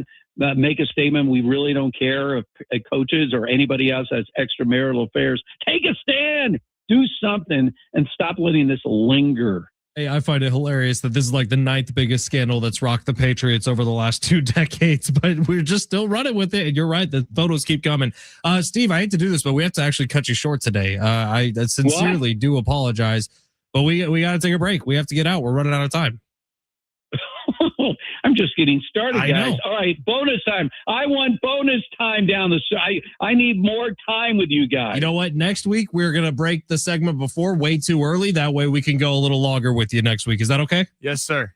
That is okay, because I had a long conversation with Rich Ornberger about the two of you yesterday. I was going to share some thoughts, but we'll wait till next week. We'll wait till next week. What a tease. Talk to you later, Steve. Appreciate you. All right, love you guys. We love you too. That's Steve Hartman here on San Diego Sports 760. We will close this thing out, get you ready for the sports weekend. On the other side, it's San Diego Sports 760 live on the iHeartRadio app.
Busy weekend out at the Valley View Casino and Hotel. Get on out there tonight for Dave's $250,000 weekend windfall happening tonight. You could be one of 10 guests to spin and win the $25,000 prize. That's right. 10 guests can walk away with 25 G's each, plus more play is going to be awarded throughout the night. You can earn entries all day long today through slot and table gameplay. Activate your entry multiplier at the guest service kiosk located throughout the casino. Then be there tonight for your chance to win. All players club card members are eligible. Tomorrow, $100,000 giveaway where you could be one of many to win your share of $100,000. Same deal. You got to be a players club card holder in order to win. Once you sign up for the Players Club card, you're going to receive over $200 in free offers instantly to use at San Diego's favorite casino. Free offers to enjoy like $10 of more play, which is free slot play, $10 of match play, $20 off your meal at the Black and Blue Steakhouse. The list goes on and on. The more you use that Players Club card on all your favorite slots or table games, the more rewards you're going to earn. So don't miss out. Visit Valley View Casino and Hotel tonight for Dave's $250,000 weekend windfall and join the Ultimate Players Club to get over $200 in free offers today. To learn more, visit valleyviewcasino.com. All guests 21 and over are invited to enjoy the casino, hotel, and restaurants.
Can't believe we've gone 2 hours and we haven't asked Sammy the most important question of the day. Drizzy drop. Is this on the new album? No. This is Grease with DJ Khaled. Okay. They haven't got that in the log yet. Yeah, let's talk about it. So last night, there was a YouTube live stream? Well, 9 p.m. he dropped not 1, not 2, but 3 albums. Right, but I was told there was a whole YouTube live stream leading up to it where the entirety of the first album, Iceman, which is the one that everyone knew was coming, played in its entirety. And then at the end of that, he held up 3, what are they called? Like USB thumb drives. It's not just one album; it's 3 albums. Yeah. Have you listened to everything so I far? listen to Sammy? every song on every album. We had a listening It's part. like 45 songs. Yeah, 44. We had a we had a last night. My boys came over. We had a listening party. It started at 9:00. I think it ended at about midnight. Is it good? Iceman's fantastic. The Iceman album is great. Maid of Honor, pretty. I like the album. It's kind of dance music, so it's more for like bars and clubs. Like he definitely made it. It's going to be huge in terms of DJs playing it. Kiki, do you love me? And then his other one, I'm blanking on the name. Habidi. Habidi. That one, which I guess means sweetheart in whatever language it is. That one wasn't my favorite. That was definitely. It's for the ladies, right? Yeah, I mean, classic on it was really good, but Iceman delivered. Iceman, there are some that album top to bottom is excellent. I've not listened to a single song yet. Maybe this weekend. You gotta listen to Run to Atlanta with Future. Him and Future are back together. They're boys now. Okay. I have not listened to a single second of it. I will try to this weekend in some part. Are any of our listeners listening to Drake? I'm genuinely curious. If you're on YouTube or on the text line right now, let us know. We got a couple minutes left. They're all listening to Drizzy. 70. Start your message with team or on the YouTube chat at San Diego Sports 760. I am genuinely curious because it's not something that I necessarily care about, but maybe it is something that everyone else cares about. Yeah, but you don't listen to rap music. So the equivalent would be like Morgan Wallen drops an album. Right, like I'm not listening to Morgan Wallen album. I would listen to every single song. Probably have a listening party like Sammy does for Drake. Good for you. Proud of you. Listening parties are fun, man. You're with your guys, and everyone's got a different take. I'm sure there was only 1 or 2 alcoholic beverages drank. There were a few, yeah. We don't need to get into that. All right. Before we close this thing out, we had a busy weekend, man. Rivalry weekend in Major League Baseball. Padres taking on the M's. Game 1 is not going to be easy for the San Diego Padres. The pitcher for the Mariners, who I just had in front of me and now it just completely disappeared, pitched really well against the Padres the first time they played against each other, and numbers are all completely gone. So we'll see how they fare against them this time around. But it's a big couple of weeks for the Padres. Emerson Hancock. Yes, Emerson Hancock. And the first time he pitched against the Padres, I can't remember exactly what it was, but he's 2-3-1 on the season so far with an ERA sub 3. He's been terrific for the Mariners, and what's been a really weird start to the season for them, kind of mirroring the Padres a little bit. The starting rotation's been excellent for the Mariners. Their offense has not come to life yet. Like Cal Raleigh, who they just put on the IL, should have been the AL MVP a year ago. Hasn't been able to hit at all this year. So we'll see. These two teams going up against each other, two offenses that have a lot of potential, but nothing's really happened with them yet so far this year. Which one's going to win out this weekend? But then next week, it all begins. Next week, a 9-game homestand starting on Monday with the Doyers from up in LA. That's going to be must-watch TV at Petco Park. Yes, that will be. I hope the Padres are not sleepwalking this weekend with their eyes set on the Dodgers, because the Dodgers starting to heat up. Won the last 2 games against the Giants. You can't just give away this weekend against a very good Mariner team that, despite no Cal Raleigh, this is a very deep lineup and can easily get after the Padres. The Padres better bring it this weekend. Before we hand the keys over to Sammy, I will leave you all with this. If you're going to watch some golf at one point in your life and you're not a golf fan, I highly recommend tuning in this weekend, because these golfers are just like us this weekend. Everyone's pissed off at the course. People are having a miserable time with it. This is a fun watch, man. If you want to see some grown men who are all millionaires losing their minds because a golf course is too hard, turn on golf this weekend. Ben's already bragging about John Rahm, because John Rahm, he picked at the Masters. Now he's making a run. So John Rahm is charging. By the way, the 2 picks I gave out earlier this week on Sammy's show, both going to miss the cut. Called that too. Hey, we don't need to talk about that.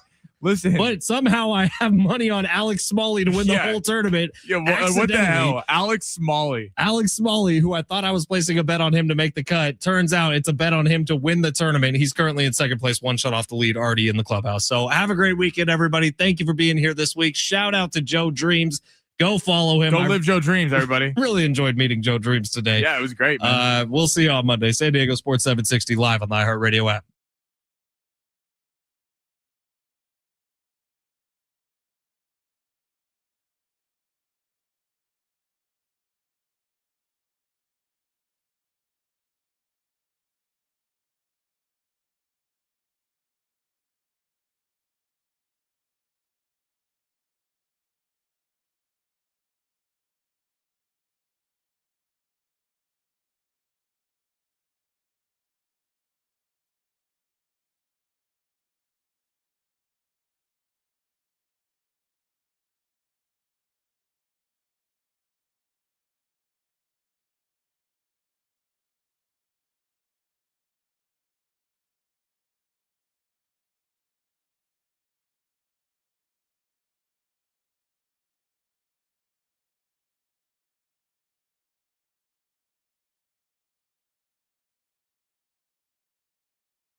This report is sponsored by San Diego Wave FC. The Padres are in Seattle to start the series with the Mariners tonight. Game 1, it's going to be Randy Vasquez going for the Friars and Emerson Hancock going for the Mariners. First pitch is set for 6:40. We got 2 Game 6s in the NBA playoffs tonight at 4 o'clock. We got Pistons at Cavs, and then at 6:30 we got Spurs at Timberwolves. If needed, Game 7, both Game 7s will be on Sunday. Celebrate AANHPI night with Wave FC on Friday, May 15th at 7 p.m. Watch as the Wave take on the Washington Spirit. Plus, fans in attendance will receive an Aloha shirt giveaway. Tickets start at $20. Visit SanDiegoWaveFC.com to get your tickets today. Going long with Sammy. That's going to be hot. In depth on the story of the day. Plus, it's warm in the hot seat. Now, it's Sammy Long. Happy Friday, everybody. Weekend is almost here. Got a lot going on in the sports world. We got the Preakness tomorrow. We got a little horse racing. We got the MVP MMA car. Padres, of course, up in Seattle taking on the M's. Couple Game 6s in the NBA playoffs. So a lot to get to today. A lot. It's just gonna be no guests today. So us for the next 45, and then of course Schaefer and Slee coming up at 2:45. So we're gonna get to NFL schedule release in a little bit. Some overreactions from the schedule release. Are they fair? Are they valid? ESPN put a whole article out. That's coming up at 2:30. We're gonna get to the MMA card this weekend happening up in Los Angeles. Or does it get you to your TV? Because Netflix is promoting like it's a massive event, but curious because none of these fighters are really active if it gets you the TV. Kendrick Perkins calling out Luka Doncic. We're going to get to that. But first, let's get to the Padres. So I was putting together my thoughts on the Padres, and it's kind of hard when you do, every day, because I don't want to come on and bash the team all the time, but it's hard when I feel like we have the same combo every day, and it's the supporting cast plays well, and the moves that AJ Preller has made. Gavin Sheets has been phenomenal. Nick Castellanos, I think, has really emerged as of recently. And I mean, the bullpen's money. We knew that was going to be a strength heading into the year. In the starting rotation, I think, has it been unbelievable? No, but given the injuries to Joe Musgrove, to Nick Pivetta, if you would have told people they had the 16th best ERA, I think a lot of people would have taken that. I certainly would have taken that, because if you told me that they wouldn't be pitching, I wouldn't have much faith. And all offseason we talked about with this Padres team, will the pitching hold up? If the pitching can hold up, they're going to be a real threat. That was kind of the narrative. We knew the bullpen would be good. We thought the bats would be good, because heading into the year, I think we just thought of a little return to the mean, regression to the mean. Last year, the power wasn't there. They were in the bottom third, one of the worst teams actually in power and hitting over the wall. And I think a lot of people chalked up Jackson Merrill's kind of not great performance last year due to injury, in and out of the lineup throughout the season. Tatis kind of got a pass as the season went on, because we forget he started unbelievable. First month of the year, when the Padres were 14-3, he was in the NL MVP conversation, and then he fell off a cliff. And Manny Machado had always kind of gets his numbers, but he would go through those slumps where he couldn't hit a baseball. Kind of got it going late in the summer, and then it took us to the playoff series against the Cubs, where they went 2 for 22. Machado and Tatis combined. Tatis hit a double. Machado hit that 2-run home run in Game 2, which got him that win. But it wasn't a very productive series, and I think a lot of people looked at that as, oh, well, you can't. I've heard the takes. Well, you can't take too much from a 3-game set. You can't take too much from, in baseball. It's different. It's you cannot play well over a small series, and then it stays with your legacy. And Tatis kind of got a pass, because Tatis has at least showed up before. We've seen Tatis in a great series against the Dodgers. We've seen Tatis have success, whereas the rest of the team not as much in the postseason. And unfortunately, it's carried over, because the starting pitching staff, I think, has done its job, and yet we're still having the conversations about the fact that they can't beat the bats aren't there, and mainly the bats not being there. It's Tatis, Merrill, Machado. Kevin Acee said this in his article. I agree with him.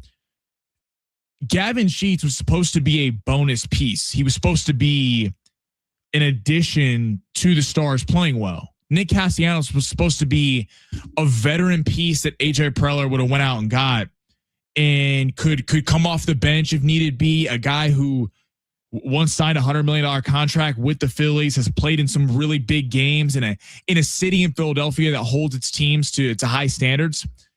And then you go out and sign Miguel Andujar. And I remember when he got signed, people were like, oh, it's going to be a platoon. And Andujar's been one of the most consistent hitters on the team. But outside of Nick Castellanos and Gavin Sheets having late inning heroics on Tuesday and then on Sunday, this team's looking at a long losing streak right now. And it's great that they're kind of the cardiac kids and that they can pull a rabbit out of their you-know-what and keep fighting in these games and not just go away. But the question is still there is why do they have to keep fighting in these games? They don't put anybody away. They have a -3 run differential on the season so far. So the underlying numbers are telling you that they're really outkicking their coverage. They're outperforming where they should be. We looked at this starting on Monday, these series over the next 2 weeks. You had the Brewers, the Mariners tonight, which we'll get into in a second, the Dodgers on Monday, which everyone's looking forward to because anytime the Dodgers and Padres get together, that's a must-watch TV. The A's are playing some damn good baseball. That is not a walkover game. You have kind of the fun storyline there. Mason Miller playing his old team. The A's are not. They got a lot of young talent. Nick Kurtz. That's a team that surprised a lot of people in the AL. And then you get the Phillies. So the Phillies got off to an awful start and are all of a sudden playing some really good baseball. I'm curious. They had an opportunity against the Brewers the last 3 nights. They didn't play very well in game 1, lose 6-4. Tatis gets on the late inning rally. Doesn't really happen. And then unbelievable in game 2. Sheets, hits it in the 9th inning. Padres are on cloud 9. And I was looking at that game 3 yesterday as a way for the Padres to really stamp approval. Like, no, we can be good teams. We're here to stay. This is a team that's to be reckoned with. And although the national pundits want to point to the negative run differential and the batting average being one of the worst in the major leagues and the power being one of the worst in the major leagues as a reason why the Padres would drop off, you looked at it as an ability for them to kind of make a statement against a really good Brewers team. A good Brewers team that just activated Christian Yelich, was in the NLCS a year ago, got swept by the Dodgers.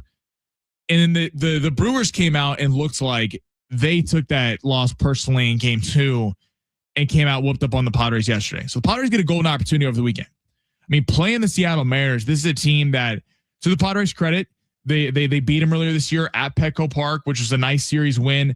I know the Mariners are only 22-23, but they're getting it together. The Mariners are a really deep ball club. Cal Raleigh is not going to be playing, just went on the IL, so Padres get a little bit of a break there. But we look at these pitching matchups. Randy Vasquez versus Emerson Hancock. Emerson Hancock had a very good outing at Petco Park when he played earlier this year. Game 2, Walker Buehler taking on Logan Gilbert. And then in game 3, pulling it up right here, you got George Kirby versus the Padres haven't named their starter yet. So the bats, we're looking at you, because if we're being honest, outside of tonight, you could call Vasquez versus Hancock maybe a wash, whatever you want to lean to. Maybe give Hancock the edge because it's at the home ballpark. Randy Vasquez got to such an exceptional start, but has certainly, not looked as good as he did the first month. But I think that this is a golden opportunity. It's a golden opportunity for the Padres because they're going to have to score runs to win the series. In Seattle, I really hope they don't get caught lacking in the series looking for the Dodgers, because the Dodgers have been struggling. The Braves, they lose the first 2 games against the Giants, and then the bats have come alive the last 2 days for the Dodgers. They're playing the Angels on the road this weekend, which should probably go pretty well for the Dodgers. Guess you can't count it out because the Angels actually swept the Dodgers last year through 2 series, but this is a big series, and you're looking at a Mariner team that can kind of match what the Padres do. They have an elite rotation, an elite bullpen. Thankfully, they're missing Brian Wu. Brian Wu is probably the best pitcher on their team. They won't be seeing him, but Gilbert, Kirby, who they will see, are fantastic players. You got Julio Rodriguez, JP Crawford. You got a lot of guys, Randy Rosarena, who can ball, but they are streaky. They do have kind of an inconsistent lineup and are a streaky ball club. So hopefully the Padres can take advantage of it. But You really look at, to me, in Texas, 70470, start your message with team or shoot us a call, 877-767-4760, 877-767-4760 for your thoughts on the pods this weekend. I really feel like the next 2 weeks are a big deal. The Brewers series was a big deal. They lost a series there. They get a prime opportunity against the Mariners. For the Padres to really start gaining respect, they have to win a series against an upper tier ball club. The Mariners in the ALCS last year, the Dodgers back-to-back World Series champs, A's playing good ball, and the Phillies are playing good ball right now. Kyle Schwarber has gotten back to his self. So be interesting to watch this weekend. Excited. Hopefully the bats can come alive. At some point, we keep saying the same thing. Machado, Merrill, and Tatis, we want to see it. We'll see what they can get into. R. Carino on YouTube said, let's get serious. Who would win 1v1 in a basketball between Sammy Long and Ben Fletcher? Are we asking that question? I mean, what are the odds on that? Rich McGuire, if you don't call fouls, Ben will dominate, but Sammy has an outside shot. Did we not see Ben Fletcher on the Hardwooded Balls Classic? Brent saw it. Brent knew against Jonathan Rifkin. Come on, Rich, you can't be doubting me like that. This is just stroking Ben's ego. Yeah, I don't. I mean, if we're playing to like 2 and he hits a shot from the outside, then, maybe, but come on with that. But coming up next, we're going to get to a big MMA card, massive MMA card happening in LA this weekend. The return of Ronda Rousey, Francis Ngannou's on it, Nate Diaz, Mike Perry. Is it getting you to your TV? And what does that mean for UFC and combat sports as a whole? It's coming up next on Going Long, San Diego Sports 760, live on the iHeartRadio app.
SCFC is back at Snapdragon Stadium tomorrow night when they host FC Cincinnati. Anders Dreyer bobblehead night. Our pre-match coverage with Darren and Adrian begins at 6 p.m.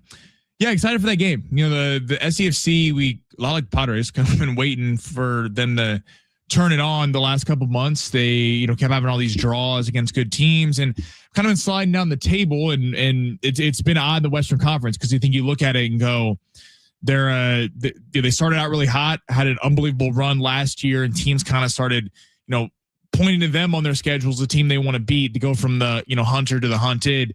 And it's messed them up a little bit, but big win against Austin FC. The offense finally got going the other night. I think the most impressive part about that game, I know Austin isn't some great team, but the problem with STFC has not been starts in games. They've actually had great first halves. It's been the back half of games, like that LAFC game where they ended up coming back to tie it at 2-2, and they only get a point. The Austin FC kind of had a few good chances in that 70 to 80 minute range, and the SCFC was able to hold it down. So hopefully they can keep it going against FC Cincinnati and build a little bit of a win streak happening here. All right. MVP promotions, Jake Paul, man. Jake Paul putting on a promotion. Big fight card happening up in LA. Maybe some of you are going to the fight. Gina Carano fighting Ronda Rousey. You got Nate Diaz versus Mike Perry on the undercard. Francis Ngannou in the co-main event. This is very interesting. I'm very curious to see how this does, because on Netflix, I think it'll do big numbers because it's Netflix. I don't have it in front of me, but I would assume most people have Netflix. That's kind of one of the most popular streaming services. And look at other fights that they've put on. They put on Jake Paul and Mike Tyson. A lot of people thought that fight was rigged. Now, Mike Tyson brings a fan base that none of these fighters can, because Mike Tyson is one of the most famous athletes we've ever seen. So people were going to tune in. But a lot of people thought that fight was rigged. Did over 100 million people watching that live. Anthony Joshua, Jake Paul did huge numbers. And with this event, it's the timing of it. With last weekend, Strickland fights Chimaev, UFC middleweight title. Very good fight with split decision win. Strickland gets the massive upset. He's now the champ. And now you have a fight with a bunch of former stars. So Ronda Rousey, in a credit to her, one of the most famous female athletes of all time, in that she made female fighting in the UFC a big deal. You know, before they weren't, you know, the women's fights weren't on the pay-per-view cards and things like that. And Ronda Rousey, her dominance, happen to be wearing the shirt today. She's on Entourage, a massive star. So like, she has really built something for herself, and her arm bar was something that people were looking for, and has made a big career out of it. And then you got Francis Ngannou, a guy who in the UFC kind of did not a disappointing career, has had some unbelievable knockouts. I think you look at Francis Ngannou's career and go, what could have been? Because him and Dana White have a very fractured relationship. And leading to that, he hasn't always gotten the biggest fights at heavyweight, lost his UFC contract when he could have fought John Jones, could have fought a Daniel Cormier at the time when he was there. Like there was some big names, Tom Aspinall, that could have led to some big matchups. And then you got Mike Perry, Nate Diaz. I'm curious what does better, like what does bigger numbers? Because I'm assuming the Netflix card on MVP will do bigger numbers than even the UFC last weekend. But with UFC and boxing and everything going on in the combat sports, it's so much about the star power. It's very different than other sports in that just because you're a great fighter doesn't really mean that you sell well. We've seen fighters that are just great, like Floyd Mayweather. I always go back to this. Floyd Mayweather, one of the great defensive fighters we've ever seen, but Floyd Mayweather was genius in knowing that the way he fought was not exciting to the casual fan. The boxing purist is going to watch because they like it. But the casual fan, if they're going to buy a fight or they're going to tune into a fight, want to see knockouts. They want to see electricity. That wasn't Mayweather's game. He was going to lull you to sleep with his jab. You weren't going to be able to hit him all night, and most of the time leave the other fans, leaving frustrated. But on the flip side of that, Mayweather knew how to talk. So if you either, I never met someone who's like, yeah, Floyd Mayweather's okay. You either hate Floyd Mayweather or you love Floyd Mayweather. There is very little in between. So people would buy his fights because they wanted to see him get knocked out. They were like, I will pay $75, $100, because I want to be watching the one night he gets caught. And, it never ended up happening. He was 15-0, but so he did something with that.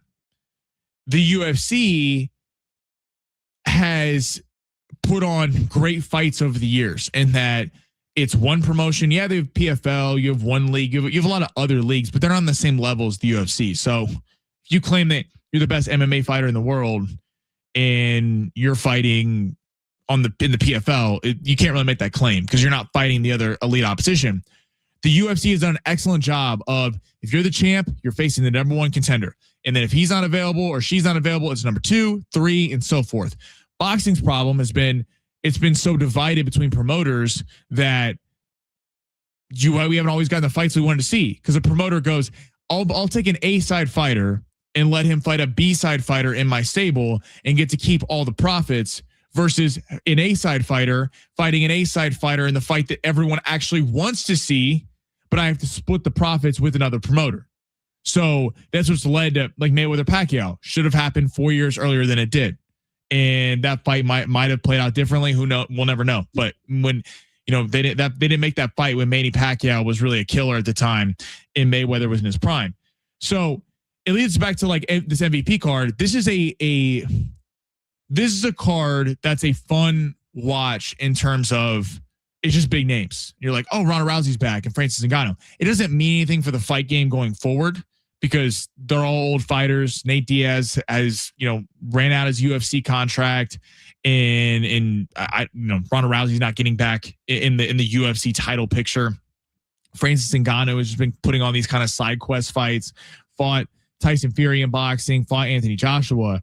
But we're at a real crossroads in combat sports because Dana White has now ventured into boxing with Zuffa Boxing and wants to make a boxing league like he has in the UFC to kind of, get a more centralized boxing league where we actually get the fights we want to see.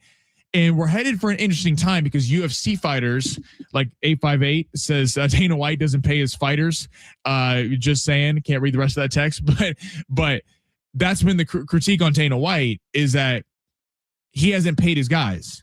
And that's why John Jones, that's why massive UFC stars, even Conor McGregor, went to box, because they can make more money doing other stuff, because Dana White has never historically paid his fighters well. Well, now with his new boxing league to get it up off the ground, there's reports they signed Shakur Stevenson, Devin Haney possibly on the way. They're trying to sign all these big stars. There's rumors some of these deals are like $100 million contracts, fighting contracts. So it's an interesting time where Dana White's breaking into the boxing game, having some success, but you wonder if the UFC product is going to take a little bit of a dip, because a lot of UFC fighters have been outspoken. Israel Adesanya is on the way out of his, on the way out after having a long, great career. But a lot of that, Israel Adesanya has been like, wait, my second fight with Pereira I made $3.5 million, and Conor Benn, who, unless you're a diehard boxing fan, you don't know who that is, made $15 million for one fight on a co-main event of Tyson Fury's. So they're shelling out money left and right for the boxing league, not quite for the UFC. I wonder where we go in the future, which is why I think we get cards like MVP, what we're going to see tomorrow night, of fighters going, hey, I'm not fighting at the highest level for belts, but I'm just putting on big events. And that's what Jake Paul's doing. I'm very curious to see how it does Saturday night. I'll be watching, and we'd be curious if who comes out on top. All right, coming up next, get to a few things. NFL schedule release, some big overreactions. Some people are thinking teams are missing the playoffs because of how hard the schedule is. Some people are penciling in certain teams for the Super Bowl because of the strength of schedule, as well as Kendrick Perkins calls out Luka Doncic for relating him to another player. We're going to get into all that coming up next. Going along, San Diego Sports 760 live on the iHeartRadio app.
This report is sponsored by Allstate.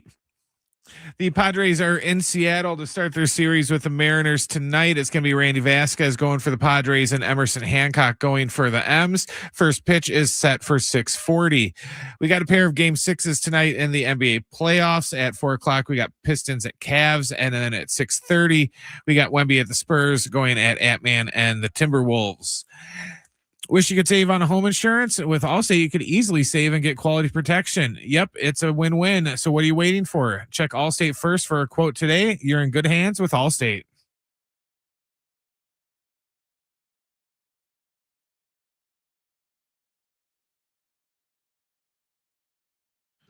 Welcome back. NFL schedule release last night. So we got every team's schedule. I'm kind of surprised the NFL went with the Super Bowl rematch to open up the year between the Patriots and Seahawks. They kind of went away from that for a while, especially after that like Carolina, Denver game. We were getting it every year. I think teams just wanted to see a new Super Bowl, especially when the Super Bowl wasn't that good. It wasn't like a great Super Bowl to watch unless you're a Seahawks fan. It was kind of odd, that Super Bowl, because the Patriots were in the game the whole time, but they never felt like they were in the game. But so we got to the schedule. I love the NFL schedule release because it really, tells us we knew the strength of schedule in stuff before that, but now we get to know who has a front loaded schedule, who has a back loaded schedule. And in the NFL, it means a lot. You can't get off the bad starts in the NFL. But so I'll read off. The Bears have, I'm curious, Brent's thoughts on this. The Bears have the hardest schedule in the NFL per win percentage from the year before. So they're checking in. The Dolphins, the Cardinals, the Packers, the Chiefs have a pretty tough schedule. The Patriots, the Bills, Chargers ranking up there. The easiest schedules in the league are the Cleveland Browns. The Cleveland Browns, ironically, has one of the easiest schedule in the league, as well as the New Orleans Saints and the Cincinnati Bengals. So a lot of people are overreacting today. Like, I'm looking at this ESPN article. They had some, quote, overreactions. That the Bears will miss the postseason. The Bengals will return to the AFC Championship game. The Dolphins will end up with the #1 draft pick. The Chiefs will return to the Super Bowl. I would like that one, but they said it was an overreaction. And a team that missed last season's playoffs will play in this season's Super Bowl. I think it's blown way out of proportion in terms of the Bears. I mean, the Bears are an ascending team. Like, yes, I get that. For a large part of the season last year, there was question marks about whether the Bears could beat a good team because there was, they weren't beating any good quarterbacks. Then they went to Philly on Black Friday, won that game, had the huge comeback win against the Packers in the playoffs. So you already proved that. Everyone was picking the Packers in that game. And then you went toe to toe with the Rams in the divisional and had that game. A couple of plays go different ways. They end up winning it. So I'm not willing to sit here and write the Bears off. Brent, what about you? I thought it was overblown because the way they hyped it up, when you looked at their schedule, you'd think that it's just every week it's murderer's row after murderer's row. And yeah, they play the Eagles, but they play them at home. But they play the Jets and the Panthers and the Falcons, and there's a lot of bad teams in there, the Saints. So it kind of evens out they have the Patriots, but once again, they have the Patriots at Soldier Field, so it's not like they have to go on the road. They do have Seattle on the road, but other than that, that's their two tough road games is at Seattle, and that's it, because all their other tough games they play, they're at home. So yeah, I thought it was overblown. I think it is too. This is an ascending team, and I think in terms of that, everyone's just counting on the division. People that are hating on the Bears are going, the Packers are going to be back in contention. The Lions are going to ascend to right back to where they were, and they're banking on Kyler Murray. I think Kyler Murray makes the team better. I'm not sitting here talking about Minnesota as a Super Bowl threat. I think the Packers are actually not headed for a great year. I think that's a team that could fall back. They end up as a 7th seed every year, and I don't see it. I feel like we've seen the peak of Jordan Love. I feel like we saw him play good football, but he's not ascending to that top 5 guy that people thought he could be. And I just think we have Caleb Williams. When you have Caleb Williams, a good coach in Ben Johnson, one of the most penalized teams in the league last year, by the way, was the Chicago Bears. So you expect some regression in terms of that. The NFL told you a lot, though. So in terms of national primetime games, the Rams lead the way with 7. The Packers, Chiefs, Bills, and Seahawks all have 6. And the Cowboys, Eagles, Bears, Patriots, and Niners all have 5. I have a couple key takeaways. On the Chiefs front, the NFL believes that Patrick Mahomes is going to be healthy because they gave the Chiefs Monday Night Football week 1, and then they gave him Sunday Night Football against the Colts in week 2. So they wouldn't be doing that if they didn't think that the Chiefs were back in the picture. The Bengals do have a path. Everyone's kind of, just like people are getting after the Bears today, betting unders on win totals. Everyone's riding on this Joe Burrow to the Super Bowl because they have the 4th easiest schedule in the league. I don't see that. Like, if I'm Cincinnati, look, I feel like we've had the same conversation every year. And Joe Burrow's evaded a lot of it, because of injury, and because, to be fair, he did beat Mahomes in Arrowhead in the AFC Championship game. He went to the Super Bowl, but we're 4 or 5 years removed from that. And Josh Allen, I've been very critical of not winning the postseason. Lamar gets crushed for not winning in the postseason. Justin Herbert gets crushed for not winning in the postseason. Burrow has. That can't be a knock on Burrow. Burrow's beaten Mahomes on the road. He's beaten Josh Allen on the road and went toe-to-toe with Stafford in the Super Bowl. And Stafford was playing on his home turf. But this whole the Bengals are just returning to the Super Bowl. I don't really get that today. I mean, I don't think they did enough with our defense. Dexter Lawrence, they got him from the Giants, but did anyone think that this defense was just a defensive tackle away? And we're going to see. This is a make or break a year for Joe Burrow, because can you win a Super Bowl built on offense? Because the team is still built on offense. The team at its core is Joe Burrow, T. Higgins, Jamar Chase, an offensive-minded scheme, and they're going to try to outscore you. And the problem with that has been because Joe Burrow's gotten hurt, because he hasn't been able to stay healthy, because they've relied so much on him to drop back and pass. Kind of like our conversation yesterday about the NFL running backs. Devon Achane got a big deal. Kenneth Walker, offseason, got a big deal. Saquon Barkley, Christian McCaffrey making big money. Travis Etienne got a deal. We just saw Jeremiah Love go top 3 of the Arizona Cardinals. I think we're seeing a change in the NFL where teams are putting more of an emphasis again on the run game, because for a while it was, well, to help your quarterback out, you got to have a number 1 receiver. You got to go get a guy who's a dominant threat. And look what's happened in the AFC. The Chiefs trade Tyreek Hill, and they got a Super Bowl Tyreek Hill. They went back to back. The Bills, to their credit, had Stephon Diggs. Things weren't working out. They traded him for more of the aggregate. Lamar, you could argue, never really has had a number 1 wide receiver. He's had great running backs with Derrick Henry. Mark Andrews, great tight end, even though it cost him in that playoff game against the Bills, has never really had a number 1 receiver. The Bengals, we've seen the Chargers do this too. I don't totally agree with the Chargers.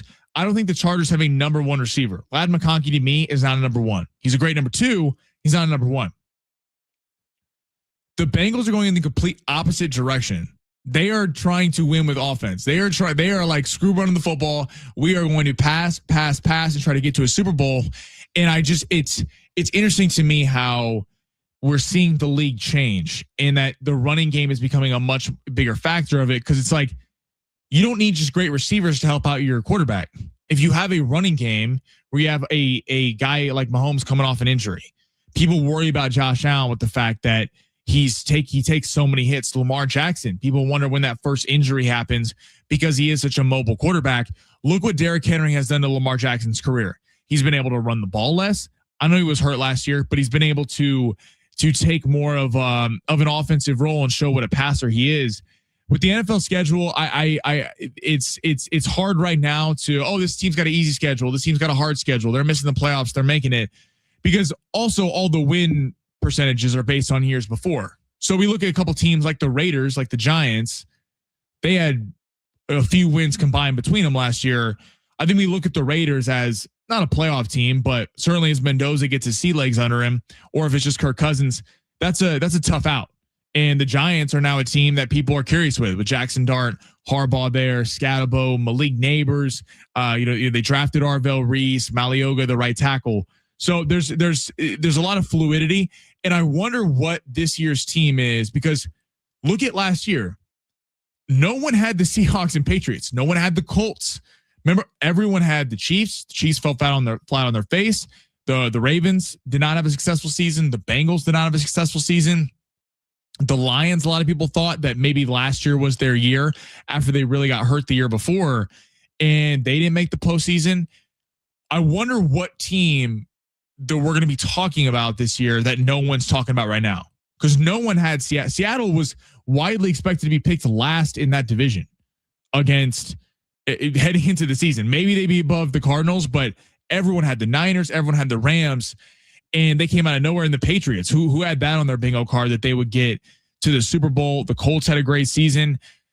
This year, I do think we'll see some regression to the mean in some of those teams. I think Seattle and New England didn't have fortunate paths. The Patriots had a fortunate path. They caught a bunch of injuries. No Bo Nix in the AFC title game. Houston Texans, Stroud those 4 picks in the first half. Nico Collins not there for that game. Woody Marks gets hurt in that game. A bunch of players get hurt in that game. And then you play the Chargers with no tackles. The Seahawks earned their stripes for the Super Bowl. They were a young defense. Darnold, JSN, Kenneth Walker led the way. But we'll see. You lost Kenneth Walker. You lost your offensive coordinator and Clint Kubiak, and you lost Woolen on the back end for the defense. So I'm curious what team it will be this year. I do think, some people are talking about the Saints. I don't see that because they have a very easy schedule. But I like looking at it, what team will come out of nowhere and really have that ability? A lot of people thought it was the Giants maybe this year because they kind of were much better than their record last year. Now they have a real head coach, but that's a lot of pressure on Jackson Dart. So excited we get the NFL schedule. We're 117 days out. Needed to get here fast. But coming up next, we got Schaefer and Slee on the other side talking to the boys before we get into the weekend. Going long, San Diego Sports 760 live on the iHeartRadio app.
858 is calling me out. Sammy, just admit the Saints are your dark horse team this year. Who dat? I can't say Tyler Shucks is my dark horse team. I don't know if I can do that.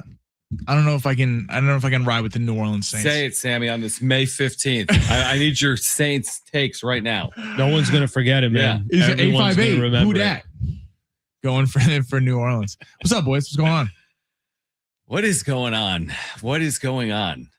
But we are getting ready for a busy 3-hour show. We're looking forward to a busy, fun sports weekend. We're looking forward to. Yeah. Yes, I agree with that. You're about to wrap it up, Sammy. Your weekend starting a little earlier than ours. Yeah, I know. I'm we 15 minutes. I gotta edit the podcast and everything, but you know what I mean. Maybe we'll just take us behind the scenes. Take us behind the scenes. What's outside the Padres? What sporting event are you getting ready for this weekend? We got the PGA Championship. We got the Preakness on. Forget about the Preakness after what's his name dropped out. I'm mad at that horse still. Oh, you were very upset. Golden Tempo. You know, only 3 horses are running in it from the Derby, and one of those horses got scratched the last second going in the gate, which is I didn't realize that. Frustrating. It's like you're supposed to have continuity. Is it going to demolish their ratings? Like, are going to be a lot less people watching because of this? Yeah, because I think the Triple Crown, the threat of that, draws a lot of casual viewers who don't watch horse racing all year. That's my issue with this. Like, seriously, if I saw Golden Tempo right now, I'd be like, "You're not getting hay from me. Like, you go see someone else." I'm not. That's how mad I am. Like, go back into your stable. Animal rights. I feel right. Animal rights activists. I love animals. That's why. But no, I'm kidding. This is where you're putting your foot down. I'm putting my hay down. Yeah. You've said that a couple times, like over the course of the putting your hay down. You just kept saying, "You're like, yeah, I'm not seriously. I'm not signing up for this." Would you go to the Preakness? Like, it must impact their draw also to not have the horse that won the Kentucky Derby participating in the Preakness. Yes, 1000%. Now that's how I see it. Now, like Preakness, Belmont, and Derby are events, kind of bucket list events for a lot of people. So people are going to go to say that they went. But it takes away that element. It definitely takes away an element. Yeah. It takes away a massive element. We got 2 NBA Game 6s tonight. I'm very excited for that. After no games yesterday, I'm still kind of mad about that. Am I madder about that or Golden Tempo? Probably Golden Tempo. But then it didn't make sense to me. Golden Tempo to you is, I think it's on a different level. Like there's some Golden couple times. Yeah. You know, I haven't seen you angry very much, but Golden Tempo, I was like, okay, he's got a different level to him. With the games tonight, I feel like there's a lot of pressure on a lot of players in the sense of James Harden. I was watching First Take today and they're like, oh, he wrote his wrong. I'm like, what? James Harden has had 3 game, leads in series. He's never come through. It's true. Him and Mitchell have a lot because this Detroit team has no scoring outside of Cade. And I think that's been shown. But then I think the Anthony Edwards angle, I don't know if there's a lot of pressure. Ben and I were debating this earlier on Anthony Edwards. I think there's a lot of pressure on Minnesota brass to win this game in the parts around Anthony Edwards, because at what point is Anthony Edwards like, get me out of here? Like I need to go to a team that can get me a second star, because they failed to do that during his entire tenure. Isn't he Michael Jordan? Anthony Edwards is Michael Jordan. There's my take. Well, that was unbelievable. That stretch for like his first basically long playoff run. Yeah, we saw Jordan. I'm like, we saw Jordan. That's funny. He's ahead of Jordan. Yeah. No sense. Okay. So first, I think the Cavs one's interesting because you went up 3-2. You got a chance to close it out at home. You're Donovan Mitchell. You're James Harden. Don't screw it up. Right? And if you send it back to Detroit, I think you lose. Yeah, I'm with you on that. So I think don't screw it up. The Anthony Edwards, I don't know, man. I mean, they've got to 2 Western Conference Finals in a row. Both years, I didn't think they were good enough to make the Western Conference Finals. This year, if you go down to the San Antonio Spurs, I think the message that it sends is you have to make some tweaks to your team if you're Minnesota. Like, how are you going to hang with the Oklahoma City Thunder and the San Antonio Spurs for the next 5 years? And there's a lot of teams in the West saying the same thing. So I don't know if there's this crazy amount of pressure on Ant.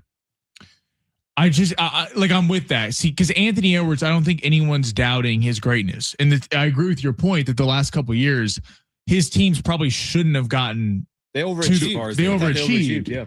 So it's kind of leaving every team in the West that's not named Oklahoma City or San Antonio. Like, how are you going to get to compete with that level? And like what team right on the outside is closest to that? Like, I actually, not even being a homer, would say the Lakers. I know they got swept. I'm not saying that they're close to either of those teams, but I do think having Luka in cap space, they're able to rebrand their team. I don't know what Minnesota does. I don't think just getting a point guard for Houston puts them back on the level.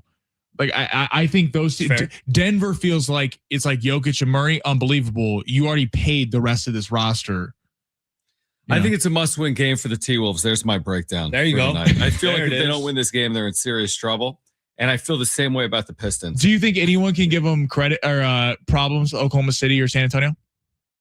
Left in the playoff field. Do you think anyone can give them even a run for their money if they're seeing them in the finals? I think Knicks can. Knicks can be a little bit better. Knicks are talented. They just I don't trust them, but they have on paper like that's a really good team.